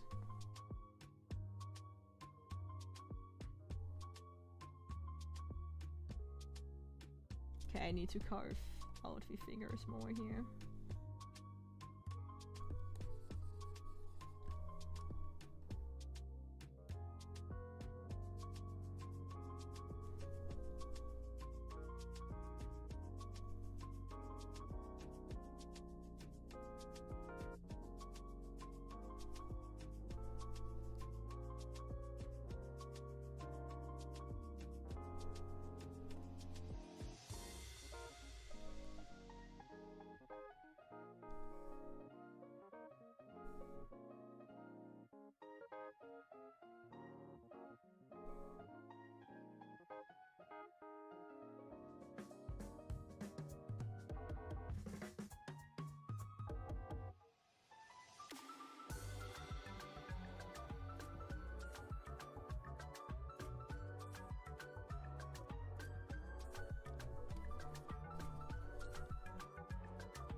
Yeah, I'm getting into deep work mode.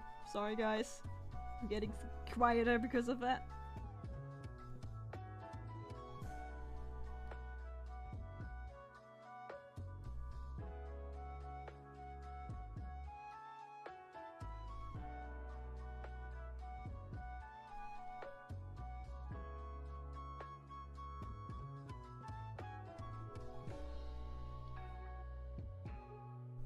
Oh, I think in this piece it could actually work.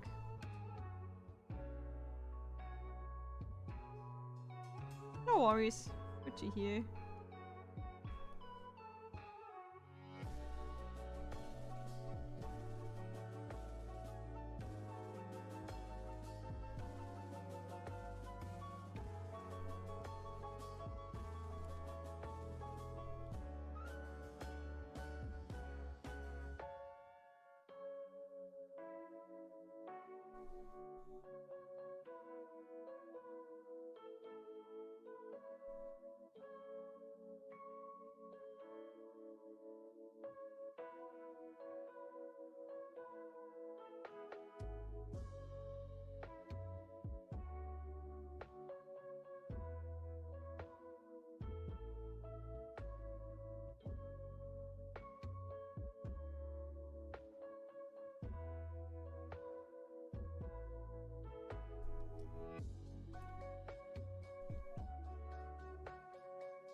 Wait, when I look, like, check my computer heat. Yeah, I probably cannot stream that long anymore. I mean, I already streamed longer than I thought I would. I thought by now I would die of heat.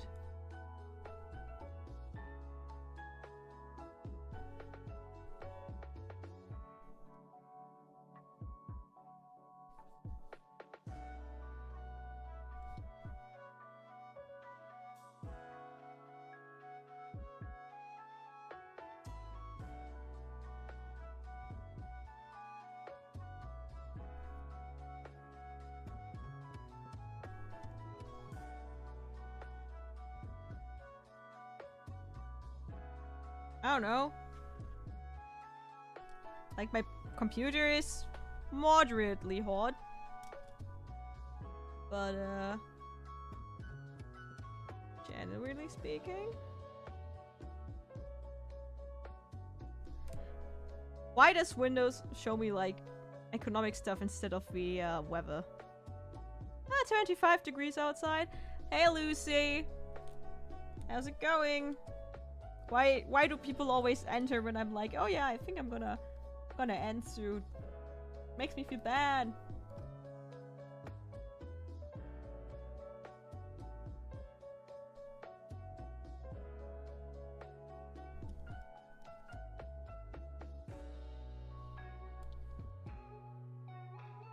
Now I guess I need to continue for a bit more.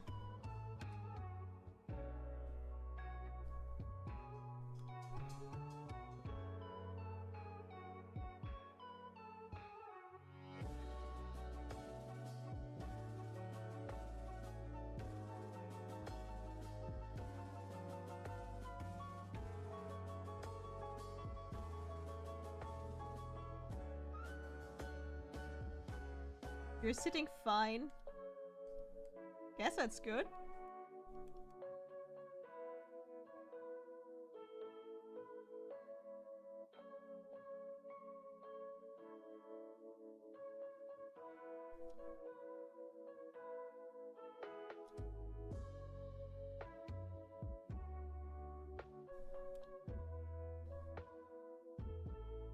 Oh, 19 degrees in Sweden, that sounds good.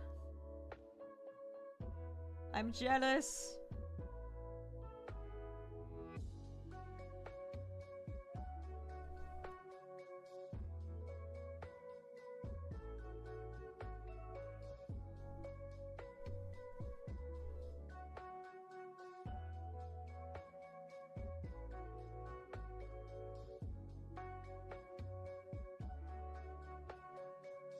I actually need the skin layer.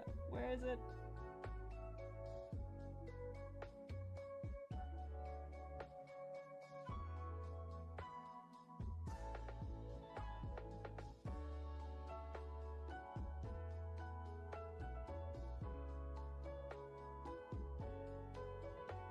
It looks so pink.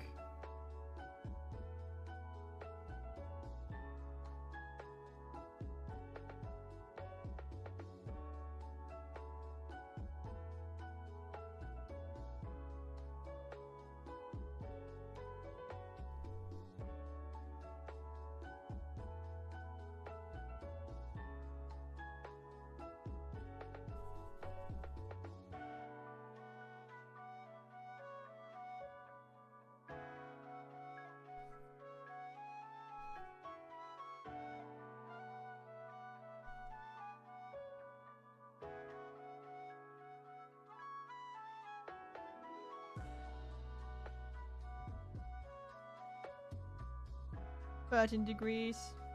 I don't have my phone here. I'm not sure, but it was pretty hot over here.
$29, baby. Yeah, that's more what it feels like over here.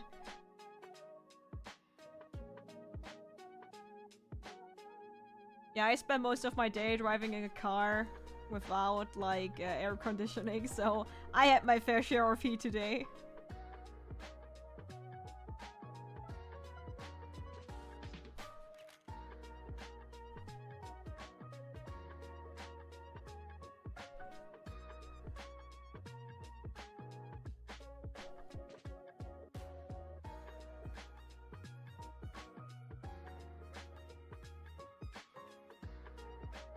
Okay, I think I can just color that in without any multiplication layers or something.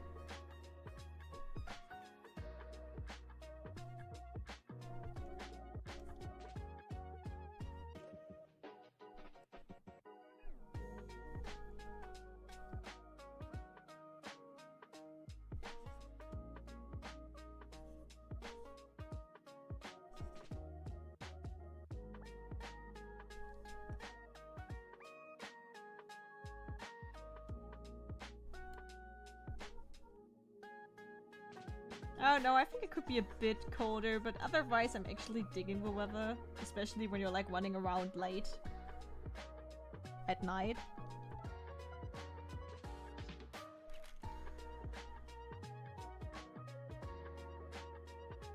I just don't like to stay inside with that kind of weather.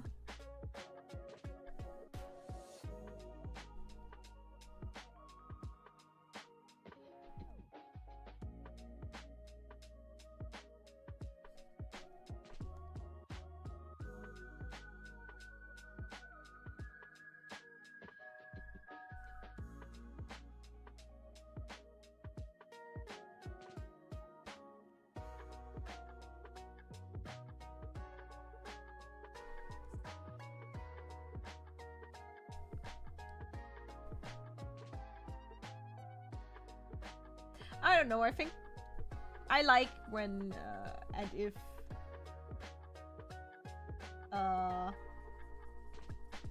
weather changes. So I think a good balance between like having some rainy days, having some sunshine days, like I think that's fine.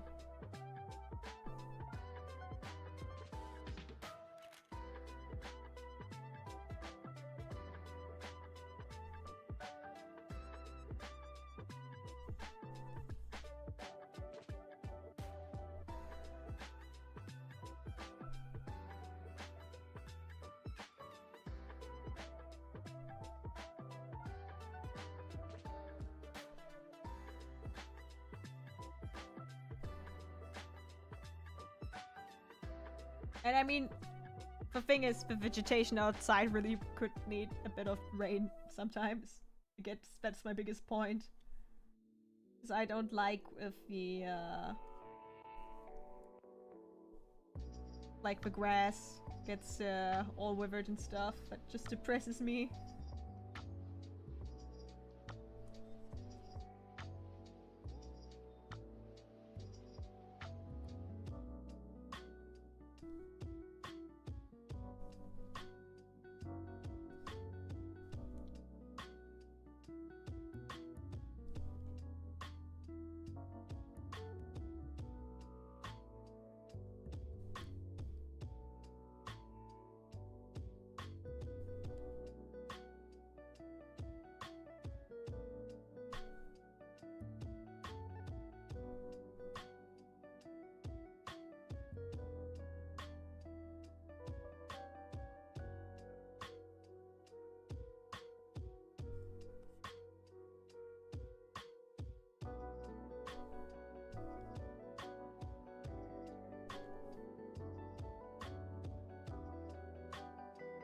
I also want to open the room and the window and open the door. Okay, I'm gonna go through a few of the layers again, but I'm gonna end.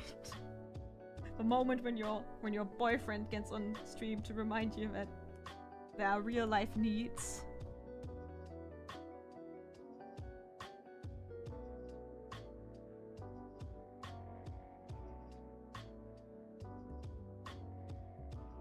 I love living in the future desert. No, don't. I don't like that kind of future.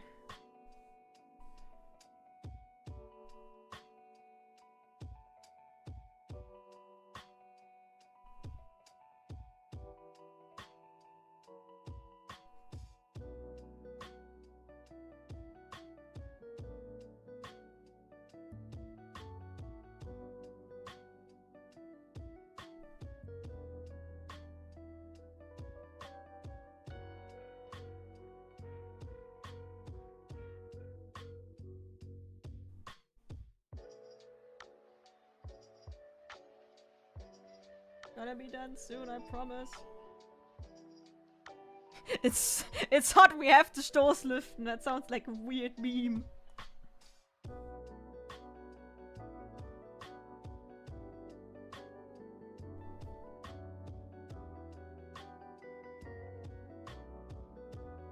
Did I write desert wrong? No, you didn't.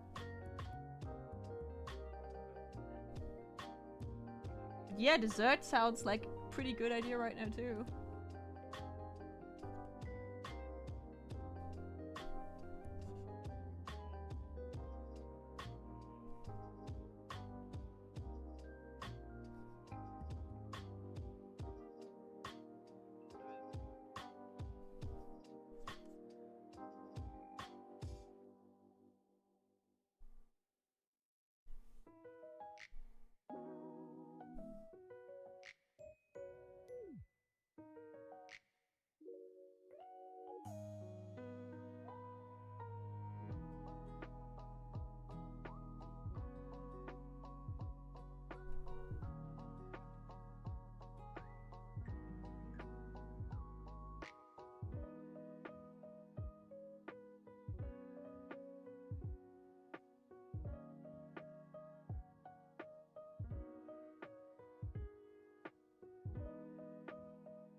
Elephant Watch.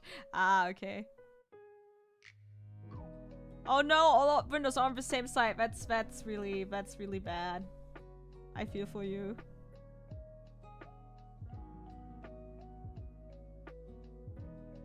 So this wasn't even your original joke. I am very disappointed.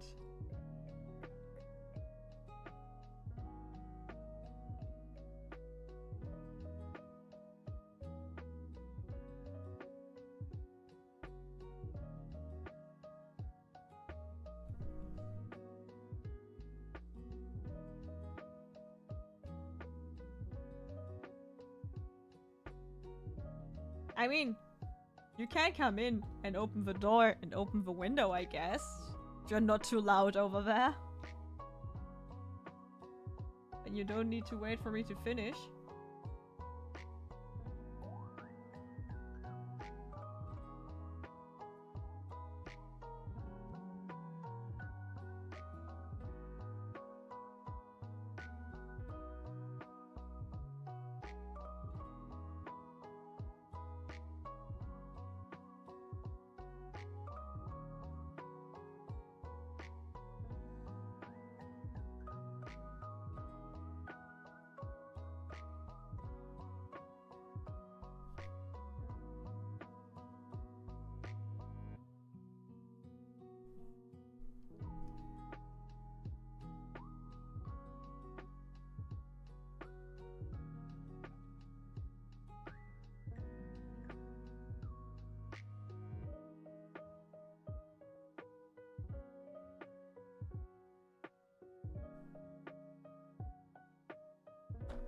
Okay. No, the street is too noisy. Damn it. But I guess I need to finish the stream soon.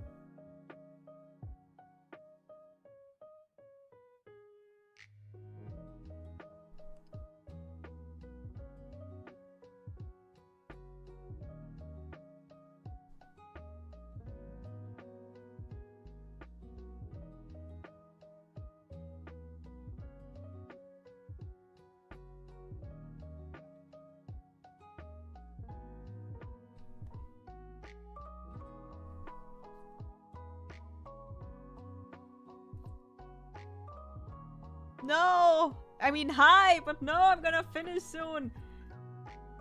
I have a feeling I need to stream very late for everyone to join. But I cannot stream that late.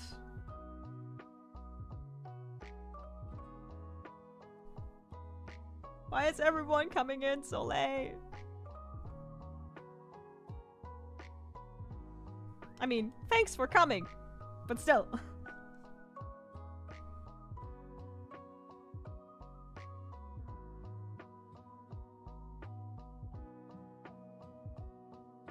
Yeah, see? See, that's what I mean.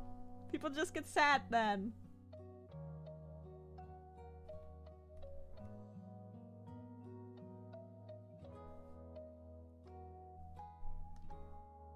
It's the fault of my boyfriend. He wants to, like, let fresh air into the apartment.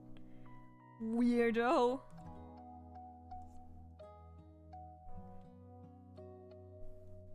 It's not like I'm already, like, suffering in here.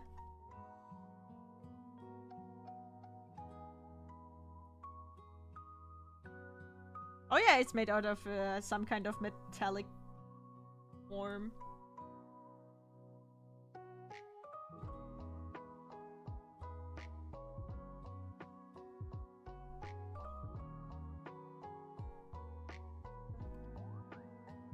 Would be like here.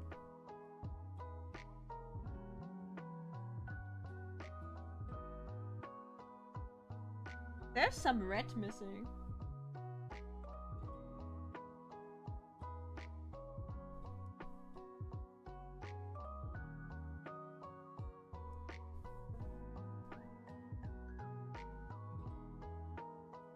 Thought I painted that in last time.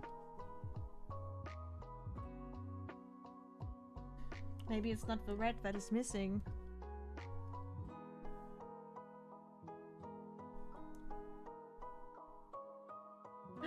No, it's the dark blue. Oh, it's also missing.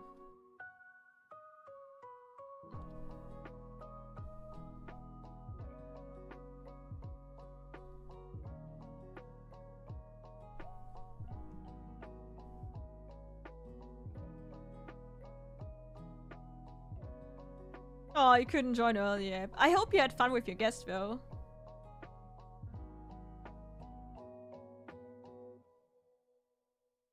The extra touch Canada light flare at the end. I mean, as long as it looks good, I don't care.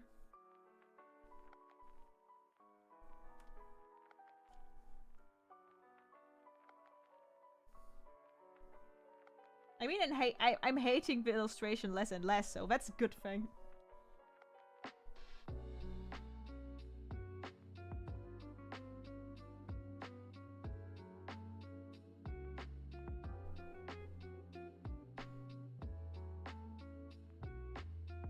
You have an absurd number of layers. Yeah, that's because every single color has its own layer. Maybe I overdid it a bit too much this time, but I know people who have way more layers.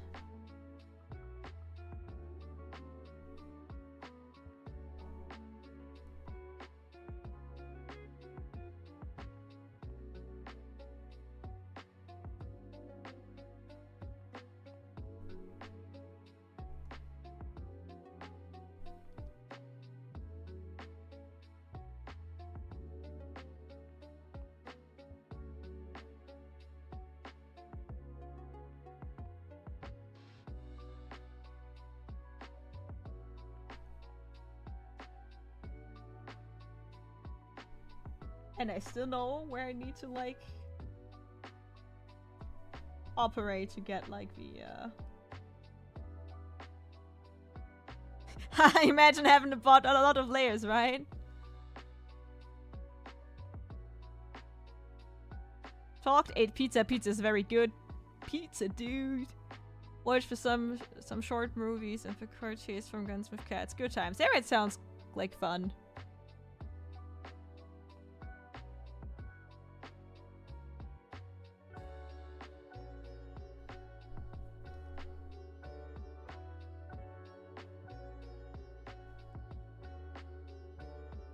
Yeah, my work projects are like onions. They have layers.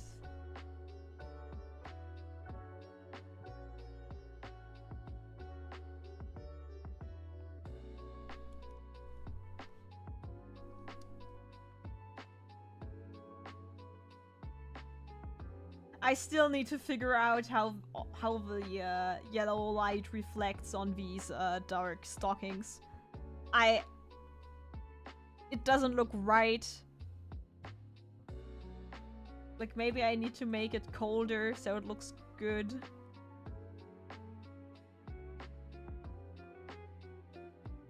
Oh yeah, I see the new Spider-Verse and it's fucking good, and I'm not demotivated that it's just a part 1.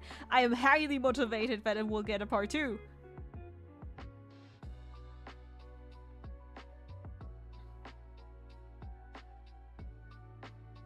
Ah! I love it. It was so good. I love when movies are good and people are allowed to have, like, their artistic expression.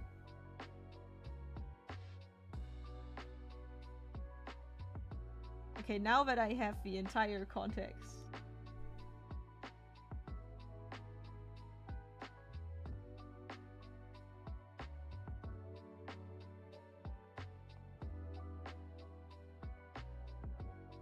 And I think after this we're going to stop streaming soon.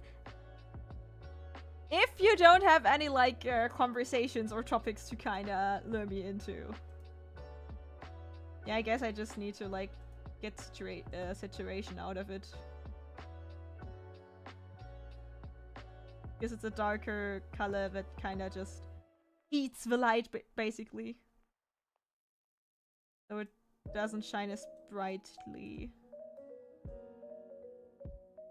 over there. Oh, that looks great.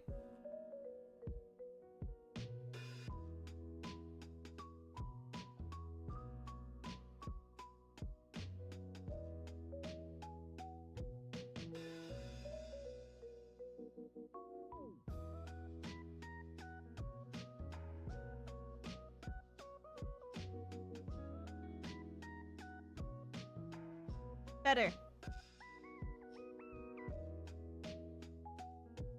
I like when movies are good. Katta YouTube essayist.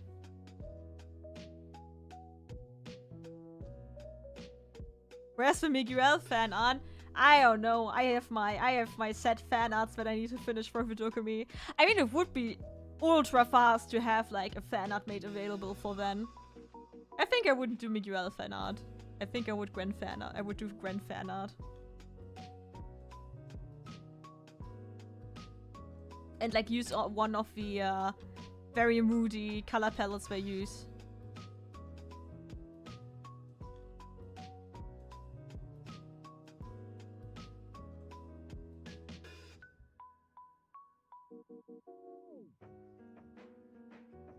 Okay, I think I'm gonna do the normal Ryoko a bit off stream.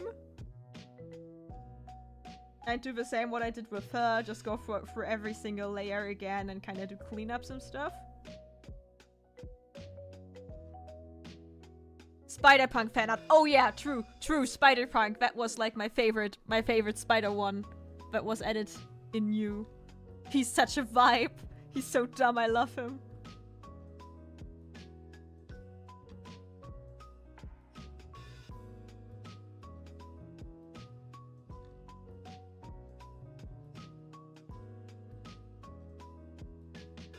Let's do the line work test.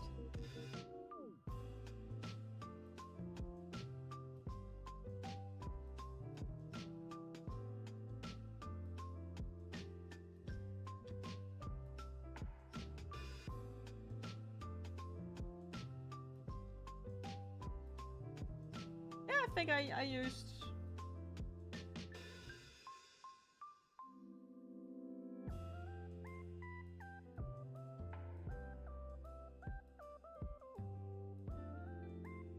I always put it into grayscale scale to kinda check the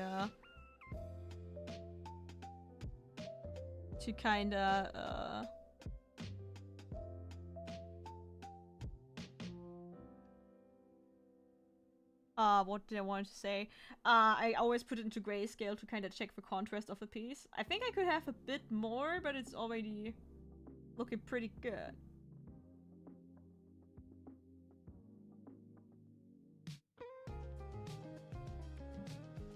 In crust we trust.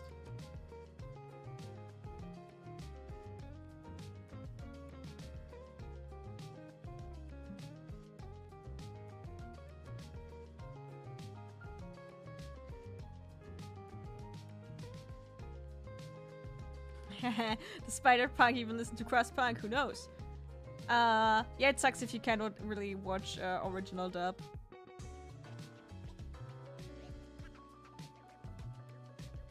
Yeah, grayscale helps with values a lot. I'm glad I figured that out. Because sometimes when my coloration looks really boring, I kind of just do that, and then I see, oh, okay, it's that I don't have enough dark parts. They cut some Spanish dialogue from Miguel in German, that could be. Yeah, I'm gonna watch it like original dub. What's the original sound? At some point. But for now, I'm satisfied with having the had the experience in German. God damn it. Talking bad. It's getting late. I get bad at talking. Okay, save.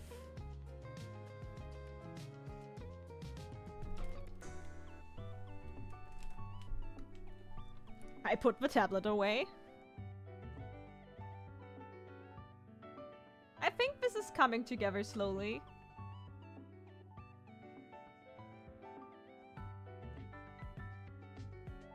I'll see if I have anything else to add to the illustration to like make it more rounded, I guess.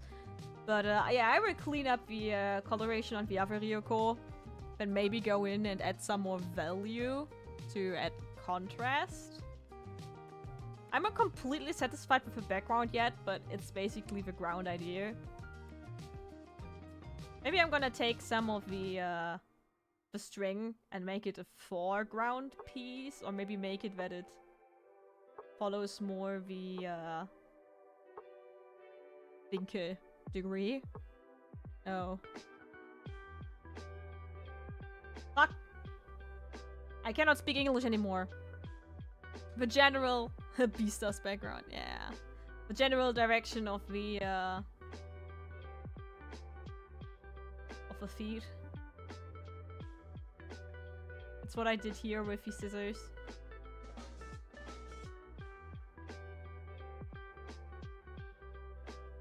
Yes, I had a problem with some of the Spanish lines because I couldn't understand them. But yeah, very huge diversity in the movie is really great. I also need to put some shadow in there. But yeah, I guess we're done for today. I mean, I'm streaming since 2.5 hours, so way longer. Hey, I finally catch a YouTube stream. God damn it! People stop joining when I want to finish the streams. I mean, hey, I'm glad you made it. I guess I'm gonna do an honor 5 minutes, so you can say you caught a stream. I'm so sorry. Everyone is joining way too late. I guess I'm gonna start streaming at 8 soon. But I'm really cooking in the room, so I cannot really, like, I'm getting steamed. I'm becoming steamed ham.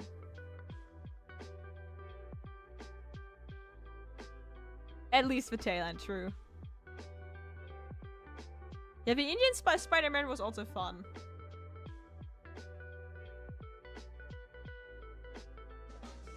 Dutch, das Spinnenuniversum, durch das Spinnenuniversum.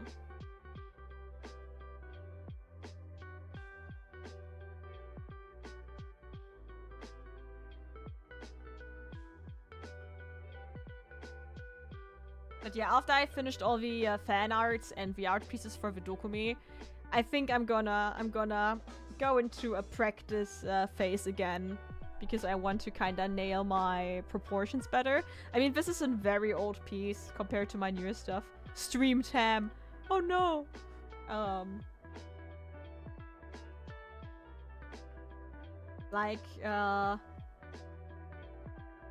There we go. I traced from Katta art, which is like an artist who did a lot of My Hero Academia fan work. I traced this, and I want to like my proportions to become more like this, which is why I traced it. Like, this is my goal to achieve these kind of more semi-realistic adult proportions, because I can tell that I was stuck a long time drawing shonen characters. I kind of want to get a bit out of the, like, childishness that is sometimes left in my character drawings. So I will go into, like, a practice phase to kind of get those proportions. Haha! The stereotypical trait of wanting to be on point. Yeah, that's good. I mean, I'm glad that people actually want to join the stream, so I'm not gonna complain, but it's like, I said I wanted to quit like, what, 20 minutes ago? And people keep joining! Yeah, I kinda want to get there. This is the goal. So I'm gonna do a lot of studying after that. But first I need to finish illustrations. Then I can concentrate on improving again.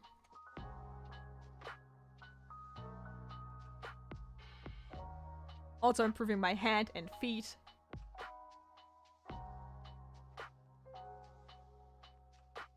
Look, I can kind of show you the stickers. I finished the mermaid soya sauce stickers. I really like her. I think her design is fun.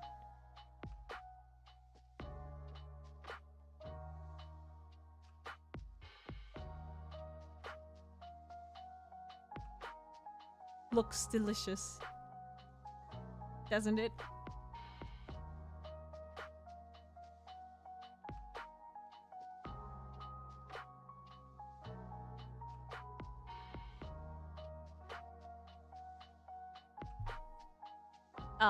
The sticker set with the sushi will also have a wasabi bunny. So a wasabi usagi. She's probably gonna be called like Usagi or something, or Wasagi, something like that. A Wusabi. It actually sounds like the best mixture of the two words. And just a girl who is ginger, because I couldn't really think about a pun there. Do I have them here?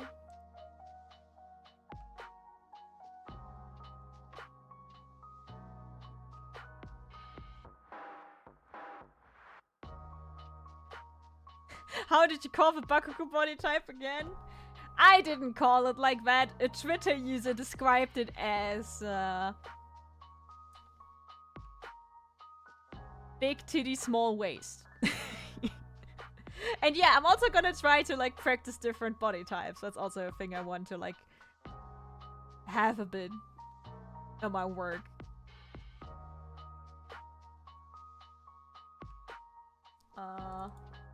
Here we are in black and white. Like the sketched versions of the stickers. And also I will have like small add-ons to the sticker set like that.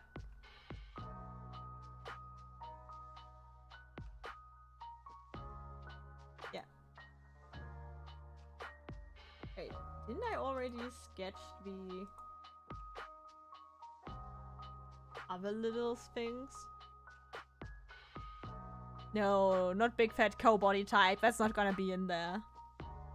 I'm gonna have a few more chubby girls, but not in that direction. As you can see, she's a bunny and she's just a girl with glasses. But I want to like put into the ginger effect that her hair gets more transparent. Like, you know, when you get like ginger with your sushi and it's kinda... Sometimes it gets so thin that it gets semi-transparent. I kinda want to put that in her hair. I don't know how to do that yet.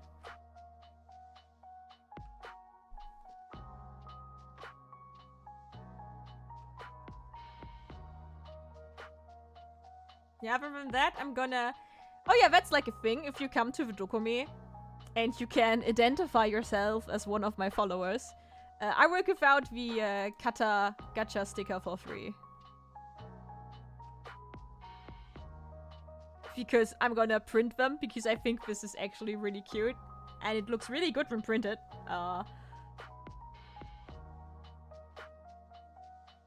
Did I always miss the shadows on the teeth and in the mouth? I could swear I had that colored in. Did I, like, lose the... What?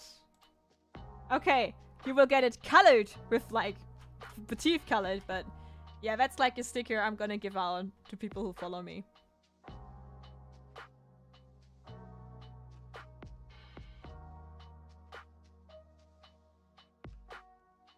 It's the gacha sticker. Would be way more fun if I had an actual gacha machine where you could pull them out, but yeah.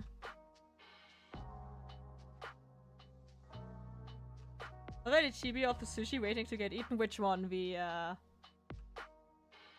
one? I mean, she's not the sushi, she's the, sauce. Yeah, it's a way to identify yourself. That's cool. Okay, but I think I spent enough time. We kind of want to get fresh air into this room. And, everything.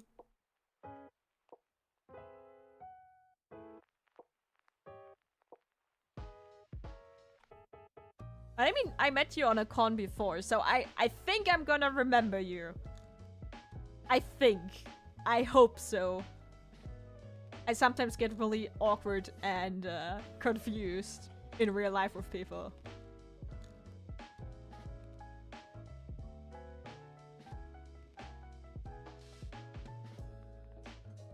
Yeah, I think that's it for today. Sorry for the people who just recently joined. I hope next time you can catch the stream earlier. Maybe I'm gonna delay it a bit. so that more people... I mean, I already delayed it by 1 hour because I could tell that people join later. So maybe I will like do it like another half an hour and start at 8, but you will see. I will always like 1 hour before or something like that. I'm gonna schedule the stream. I don't do it earlier because I don't want people to like get annoyed by the scheduling. Yeah, I'll see if I recognize you. But yeah, other than that, yeah, I'll stream on Twitch on Wednesday. I'll continue playing Honkai Star Rail there. I actually have another 20 pulls for the limited banner, so we'll see how that goes. Other than that, stay tuned for like any announcements and stuff. I have been more active on Discord recently, on my Discord server, which is in the description of this stream. So I'm gonna probably move my tweeting over there. I've just have been randomly posting into the void, like pictures of my cat and stuff, so yeah. And I will also share like all my finished products and illustrations on social media, so hopefully you will see this illustration pop out the next few days. Until then, I hope you have a great week this week. Thank you for watching and for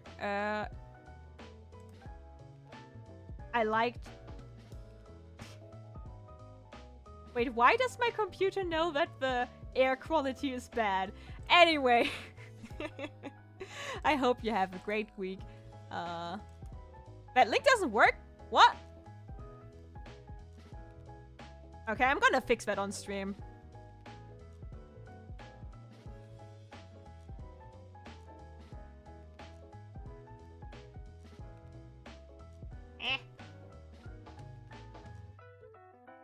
Wait a second.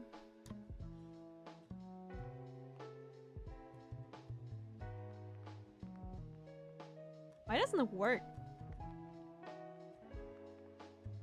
Hey, you just joined! Or what link doesn't work?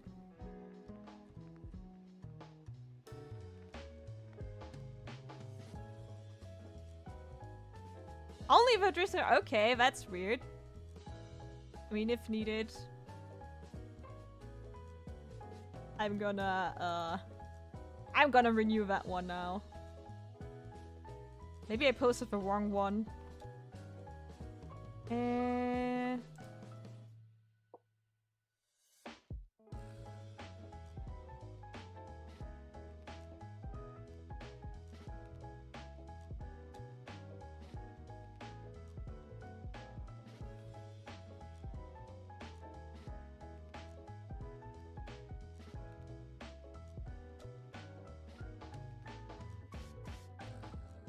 Ah, no, I need to set it on a community server. Ah, so it always like... What? I was convinced I had one that like... Okay, I'm gonna make a new one that's limited, and then I need to like make my server a community server apparently.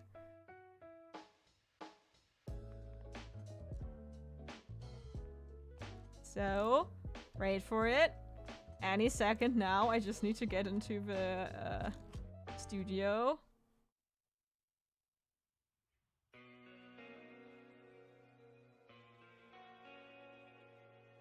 So yeah, I need to make my Discord server a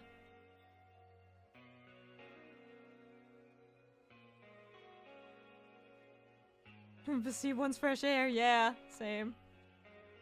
So, I have a new link in, hopefully that one works.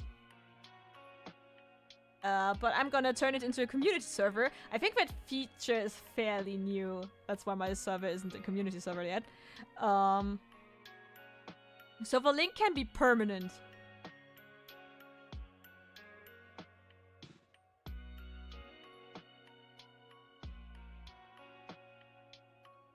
Okay. I'm gonna test it myself. Come on.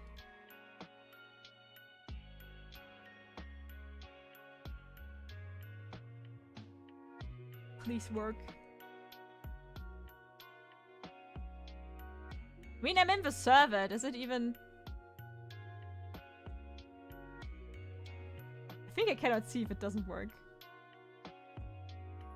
Okay, so hopefully it works now, but I'm gonna check on that later. But thanks for notifying me. Okay, where was I? I was trying to get started with saying goodbye. Okay, thanks for watching, everyone, and thanks for the chat activity. I hope you have a great week. Take care of yourself. Have a good one. And we'll hear from each other somewhere else or next week, Monday, probably around 8 this time. So, yeah.